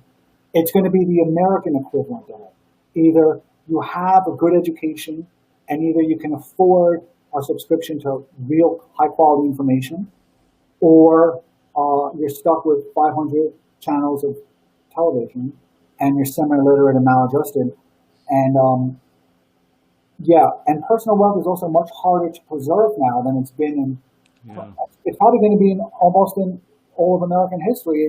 You can see that as we're going to be introducing a VAT tax. It's getting harder and harder. You can't really save. You can't save your way to wealth anymore. It's going to get a lot worse. It's going to get a lot worse in the U.S. I think that off the top of my head, I think Elizabeth Warren and Bernie Sanders, this is just off the top of my head, I think their proposals was $50 trillion over 10 years, which was, let's say $5 trillion there, which was something with a Green New Deal, free college, universal health care. There were some other things. And even with the highest, and this is just off the top of my head, but even with the highest tax brackets, let's say a 7% tax bracket, and even with some other type of wealth taxes, you're not going to be able to bring in $5 trillion a year, right? So that's going to come from someplace, and the most vulnerable are the lower and middle class. And so you're definitely going to see VAT taxes being introduced. It's going to be the absolute destruction of wealth, and particularly wealth preservation. And that's the interesting thing is in Europe and in all the OECD countries, the EU countries, where they have these measures in place, they were sold the same BS, which is inequality. It's a resolution for inequality. So you'll see all these reports about how it's how it's going to make those countries better, Zimbabwe and this country and that country. And all these fanciful academics, Basu from India and all these other people, Krugman and that other guy Stiglitz, they'll make all these fanciful type of charts like these people did with COVID, where they make these stupid charts and they say flatten the curve. And then when it doesn't work out, right? And when it doesn't resolve inequality, in fact, when it makes it worse, they're gone for a while. That's it. They just disappear. Their damage has been done. Mm-hmm. It's the exact same thing that these kids with COVID are doing with the flatten the curve. They have a couple of charts. They steal the vernacular, and so yeah, it's going to get a lot harder to create and preserve wealth. So it's got to be everyone's number one priority right now. While before you could do it kind of indiscriminately, and you could just kind of do it because we were in the biggest bull market in human history, and it's been so long. And we aren't in a high tax environment. We haven't been in a high tax environment really for 30 years. It was easier to save, and now they're gonna take that away. Whoever wins in 2021, whether it's Trump or Biden, those VAT taxes are going to happen. That brings us to this question from Glenn Ross. He says, "Why do you think VAT tax is inevitable in 2021?" And could you, for the thickheads like me, explain VAT tax? Okay. Well, first, okay. So a VAT tax is a very interesting type of contraption, right? It's like a perfect mousetrap. And so what it does is public mousetrap. No, I didn't say public. Did I say public mousetrap? I'll take that. I don't know if I said perfect mousetrap. Perfect mousetrap. Okay. Yeah, I said perfect mousetrap. So a VAT tax. So in Europe, right? A lot of their taxes don't come from corporate taxation systems. A lot of it comes from wage earner taxes and from VAT taxes, which is something America hasn't had, right? While ours is a lot more distributed. And so VAT taxes is an additional tax that taxes along each station of production. So what that means is, let's say this worthless, crappy microphone that I just bought, right? This thing that doesn't work. So what happens is, in making that horrible microphone, right, it gets along the way of its manufacture. As it's occurring at every single station of its manufacture, it's getting a tax imposed to it, and it goes tax, tax, tax. So like an assembly line, each station on the assembly line has to pay the tax, and the station that was before you on the assembly line is the station that's before you is responsible for making sure you pay your tax, and the station that's after you is responsible for making sure that you pay your tax. So they're all kind of maliciously prosecuting each other, and it leads to this crazy type of economy of cheating, which is what you have rampant throughout Europe. This economy of cheating, which then creates a whole bunch of different problems, and it also creates a problem of compliance because it becomes such an extraordinary cost for compliance. So I do think it's inevitable, and I've done a lot of work on this actually because of my own business and where we were going to domicile and a whole bunch of other things, and kind of predicting the destructive qualities of it. And then I got interested in how it was going to occur in the United States, particularly after reading the Stiglitz book, which frightened me because the guy's a crackpot. So it's going to happen because we're spending so much. So either we spend less, or we're going to have to tax people a lot more. And I think what you're seeing now with all these bailouts, well, I'm not going to call them bailout because then Boeing and a whole bunch of other companies, but with all this creation of debt and new money that's being circulated out there, that's a bill that's going to have to get paid. And had it not been for COVID, that wouldn't have occurred, right? So the elites want the VAT tax. For them, it is what I said is the perfect mousetrap, because for them, if they want to impose a 5% tax on this item, well, because for the most part, everything is digital anyway, they can essentially just flip a switch and instantaneously a 5% tax is going to be imposed upon this. And then when you take a look at post-implementation instances, like with soda taxes in Philadelphia, I've researched this a lot. I'm going to bore you, but listen, it's going to be bad. So wealth preservation and creation, you've got to do it. What you used to do before with whatever your own personal hobby was and however you would dedicate some of your free time, you're now going to have to be just as disciplined and rigorous in tackling that problem because it's such a destructive thing. Ask your friends in Europe about the gas taxes, the travel taxes. It's a tax on freaking everything. Taxation is theft. I don't know if it's theft, but it's certainly when it's egregious, it is. Yeah. Ask me one more question. Come on. So, okay, so let's do last question. So what are the next steps? What do you think that people should be preparing for the future, as far as financial steps, business, and everything around that? What's that? What's the question somebody asked on Twitter? I want to. That's not a good question. That's a good question. Josh is asking, after VAT, where will the innovation come from globally?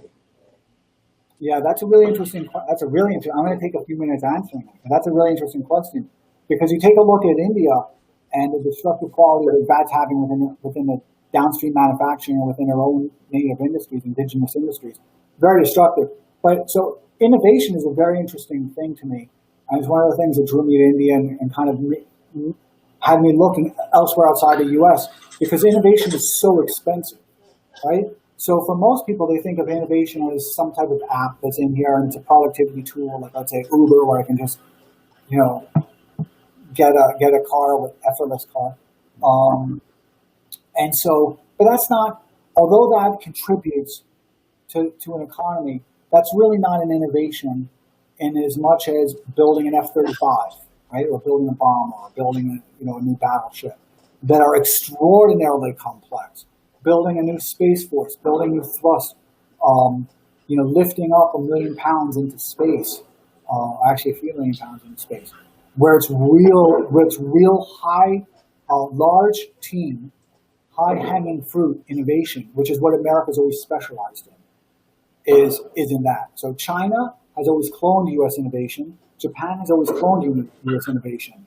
Their culture is built around cloning. It's not, their innovations are built around stealing technologies. It sounds cruel, but there's probably better words for it. And borrowing technologies. Not stealing. I like stealing. Stealing is good. So is essentially, and I've been through this 30 years ago with Micron Technology. I was very involved in the semiconductor industry. So they don't innovate. These countries steal. So it's the American companies and the pharmaceutical companies and our semiconductor companies and several different industries that are doing all the innovation. And then it's those countries that are coming in, stealing those innovations, replicating it, and dumping it out onto the market higher. But what they're also doing is improving the processes. So the U.S. Is not going to have any difficulty with innovation. We have the best graduate students that come in from all over the world. But we are having a problem with the cost of innovation and the size of the teams. The high-hanging fruit problems, for the most part, have been solved. The low-hanging fruit problems, for the most part, have been solved.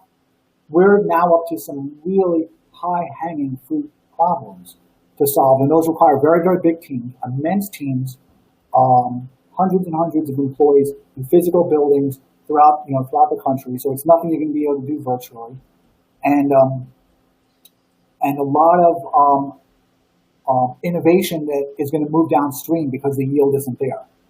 So I think you're going to see India. I think you're going to see Vietnam, if it can rid itself of China, which they're trying to do right now. I think there's going to be pockets of phenomenal innovation where the yield is much better. So the innovation, the return on investment is just so much more significant when your costs and your inputs are cheaper, as they are in India. And they've got a lot of intellectual capital there. So I think there's really good things happening outside of America that are being neglected. I think Americans are also perhaps a little bit too persuaded that we hold some preeminence when there's a lot of downstream countries that are particularly you're going to be seeing them in Space Force. Space Force is going to be dominated by the United States, dominated by China, but then you're going to have a lot of developing countries shocking you how quickly they catch up. Yeah, I think there's a lot of people in America who are comfortable and they think we're always just going to be here and we don't have to keep pushing to compete. Like there's some Russian kid or some Indian kid or some kid in China who isn't like willing to just risk everything, work 80-hour weeks to build the next awesome thing that takes over and dominates another country. So if you take a look at the White House reports on education, it's very interesting. There's a lot of reports on education. But those are overseas students from India, from China. So it used to be that students were going to Europe and they were going to like Sorbonne or whatever, getting advanced degrees from those universities. that migration has changed completely. The smart kids have given up on Europe because their economy doesn't permit entrepreneurism over there anymore. All the smart kids in the world want to come to America. There's also opportunities in China, so I don't want to diminish some of the universities. But U.S. is still capturing all of these really, really smart overseas students. And if you take a look, the number of academic papers that they're publishing, it's off the charts, which is one of the ways of measuring them. If you take a look at the amount of patents that these kids are coming out with over the course of time within their industries, it's amazing. And these kids, for the most part, particularly the Chinese kids, are not returning to China. They love it here. They love that their capitalism can flourish. And the same is true with India. So we definitely can't lose that kind of immigrant dividend, and it's definitely very vulnerable right now. And it's not a commentary on Trump or on our own current dilemmas. This is something that Congress has to decide on immigration because it's not a trade policy. So one of the limitations when Trump with Modi is he can't negotiate immigration. That can only be done in Congress. So in India, that's trade. In America, that's congressional immigration. That's immigration. It's not a part of trade agreement. So I would look. There's countries I would definitely look at for their innovation, and they're so reasonably priced for an entrepreneur to come in there, build up a really good company, and because this innovation is so expensive in the U.S., the largest companies in the U.S. Raytheon, Lockheed, some of the smartest companies in the world are very aggressively looking overseas. I can tell you because I'm one of them. I have about 3 of them in India. So the Ministry of Defense is incredible. Before you guys ask me another question. One more question. Okay. Well, another question here from Brian Peters is, how is the VAT tax imposed? I.e., if a company manufactures a product in China, are they taxed by VAT? I don't really understand the question because it's there's a Pagovian tax, right, which is a part of VAT tax, which I don't really understand the question. I mean, it's. I think that's a general display of I don't think a lot of people understand what VAT tax is. Well, it's a really good question. It's just it's hard to answer in a Twitter way because I'm sure he can expand on the question. So I feel bad that I can't respond to it. Be responsive to it. Give me another one, man. I like the way you can just draw up the tweets. That's awesome. Yeah, there's for some reason though I get issues with this because there's not like the YouTube isn't coming through the restream post. So I'm gonna go look at about social media. Social media one. I like the ones talking about what the future is going to look like, man. The social media, think about this stuff a lot. Because I've seen it with China, and I saw them first, and then it getting kind of Americanized now. So everything that Facebook is experiencing, Toshi experienced 4 years ago. Yiming, who was the chairman of it and is now the head, founded TikTok, experienced this years ago. So one of the things that fascinates me is in observing China, you can kind of see where the U.S. is heading, although implemented differently. Particularly with social media, it's really interesting. Their version of Facebook was kind of Toshi, and Toshi, when Yiming had to shut down his first company, I think it was called ByteDance, or one of the ByteDance companies, I forget what it was, one of the ByteDance companies, because the Ministry of Radio or something said that they were not in compliance with Chinese Communist Party wishes. And so he had to write this long letter of apology to the Chinese Communist Party and saying how bad he felt because he didn't comply with the 4 consciousnesses of Yi. And we kind of have the same thing here. So there, it's very interesting. I love this stuff. Love this. Another question from Omar. He says, if Trump wins, how bad do you think it'll get the days after November 4th? Well, I don't know. I have this think we're going to see riots and protests even worse than Well, I the think, George Floyd stuff? um, I didn't even think well, about first that. let me say, That's very, the markets. I think the markets are going to do good whoever's the president. So I think whether it's Biden or whether it's whether it's Trump, I think the stock markets are going to do phenomenal, just absolutely phenomenal, incredibly good, incredibly strong, for a whole bunch of different reasons. I do think that, regretfully, with the sorrow, that I think the distribution is going to become ever narrower. I think particularly perhaps under Biden, the distribution of the wealth generated in the stock market will become much narrower than it would be under Trump. And that's not qualifying and depending on either one of them. I'm just saying that the Democrats and Democrat Congress is a much more hostile to business regime, a very hostile to business. And while as Trump, I think, is a lot more philosophically, he's a lot more sympathetic to what it takes to build a business, maintain a business, and to keep people employed. I do think that he's very genuine about that. So I think so in terms of financials, because if you don't have financials, all these questions are moot, right? In terms of what culturally the environment is going to be, I don't see how it can actually improve that much, which sounds horrible, but we're seeing the oligarchs kind of carve up the country where, and I've discussed this before, but what they're really effectively doing is they've transformed kind of territorial sovereignty, and I know I've discussed this before, to functional sovereignty.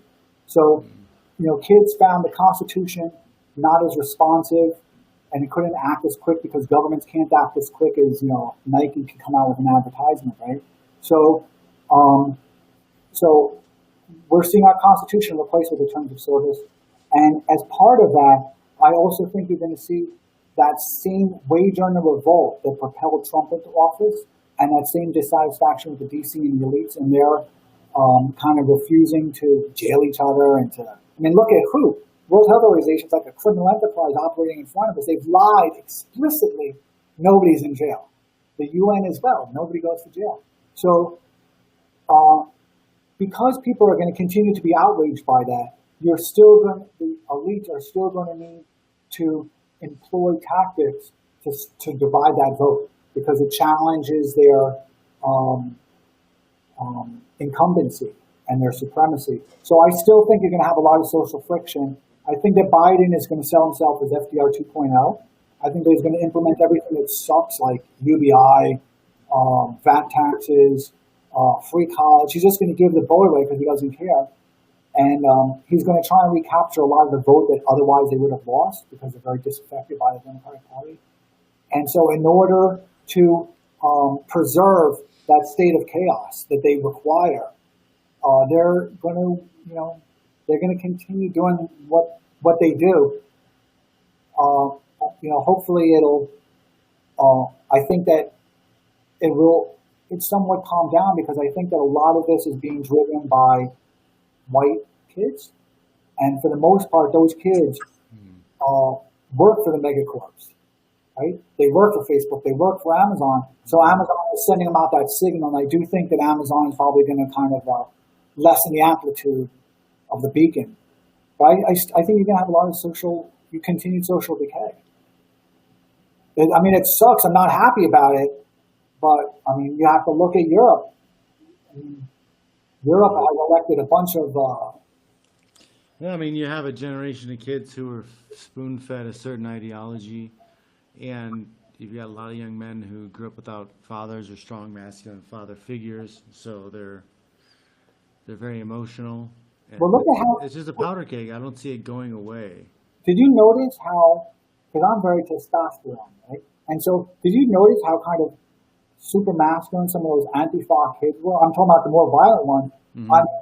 Even the ones that presented themselves perhaps with a more, I don't know if the right word, but an ambiguous gender. I don't want to insult any of them, so I don't know how they would identify themselves. But we're very we're very enraged and very kind of masculine in some way. And a lot of the people engaged in the protest recently have been much more masculine than we've seen a lot of white liberal kids be. So it's really interesting that the only opportunity that's been given to some of them to kind of regain that masculinity has been in this kind of primal scream. It's the only tolerated form of masculinity they've been allowed. That's just my observation. I could be wrong. I don't know. That's my conspiracy theory.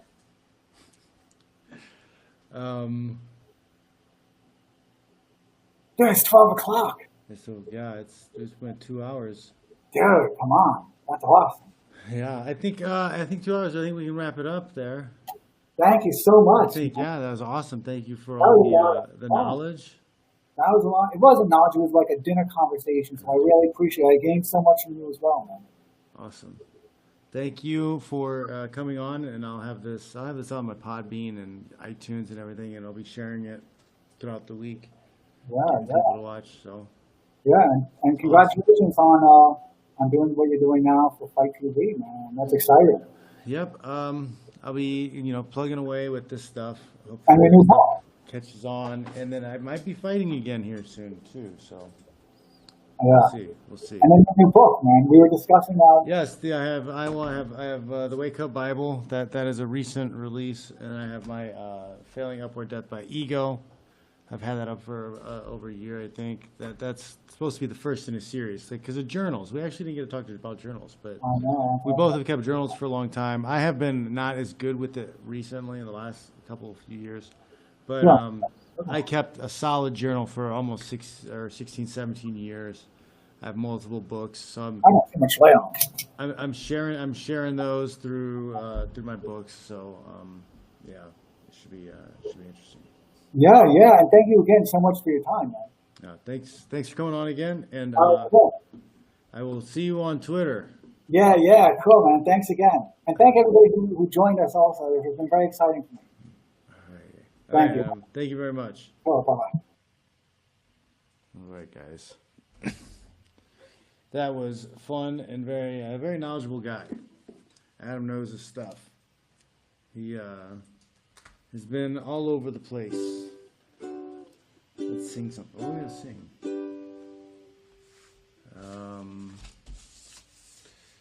Here we go. Let's sing a song and get out of here.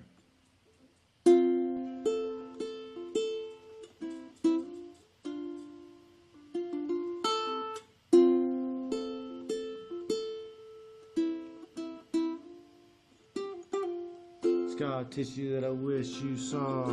Sarcastic Mr. Know-It-All. Close your eyes and I'll kiss you, 'cause with the birds share, with the birds share this lonely view, and with the birds share this lonely view, and push me up against the wall. No Kentucky girl in a push-up bra. Falling all over myself to lick your heart and taste your hell, 'cause with the birds share this lonely view, and with the birds share this lonely view, and with the birds share this lonely view.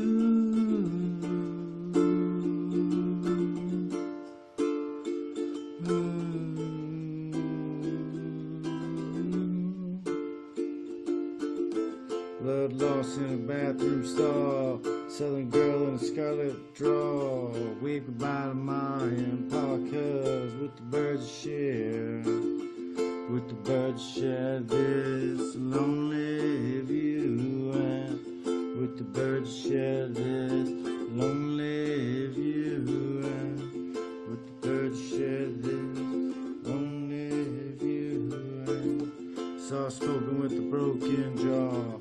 Step outside, but it's not the bra. Autumn sweet, we can call it fall. Make it to the room if I have to crawl.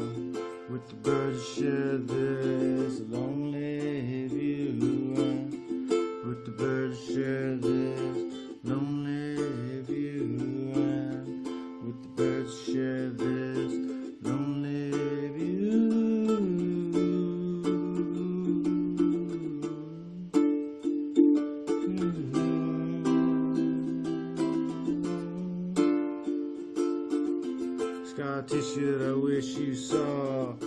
Mr. Know-It-All.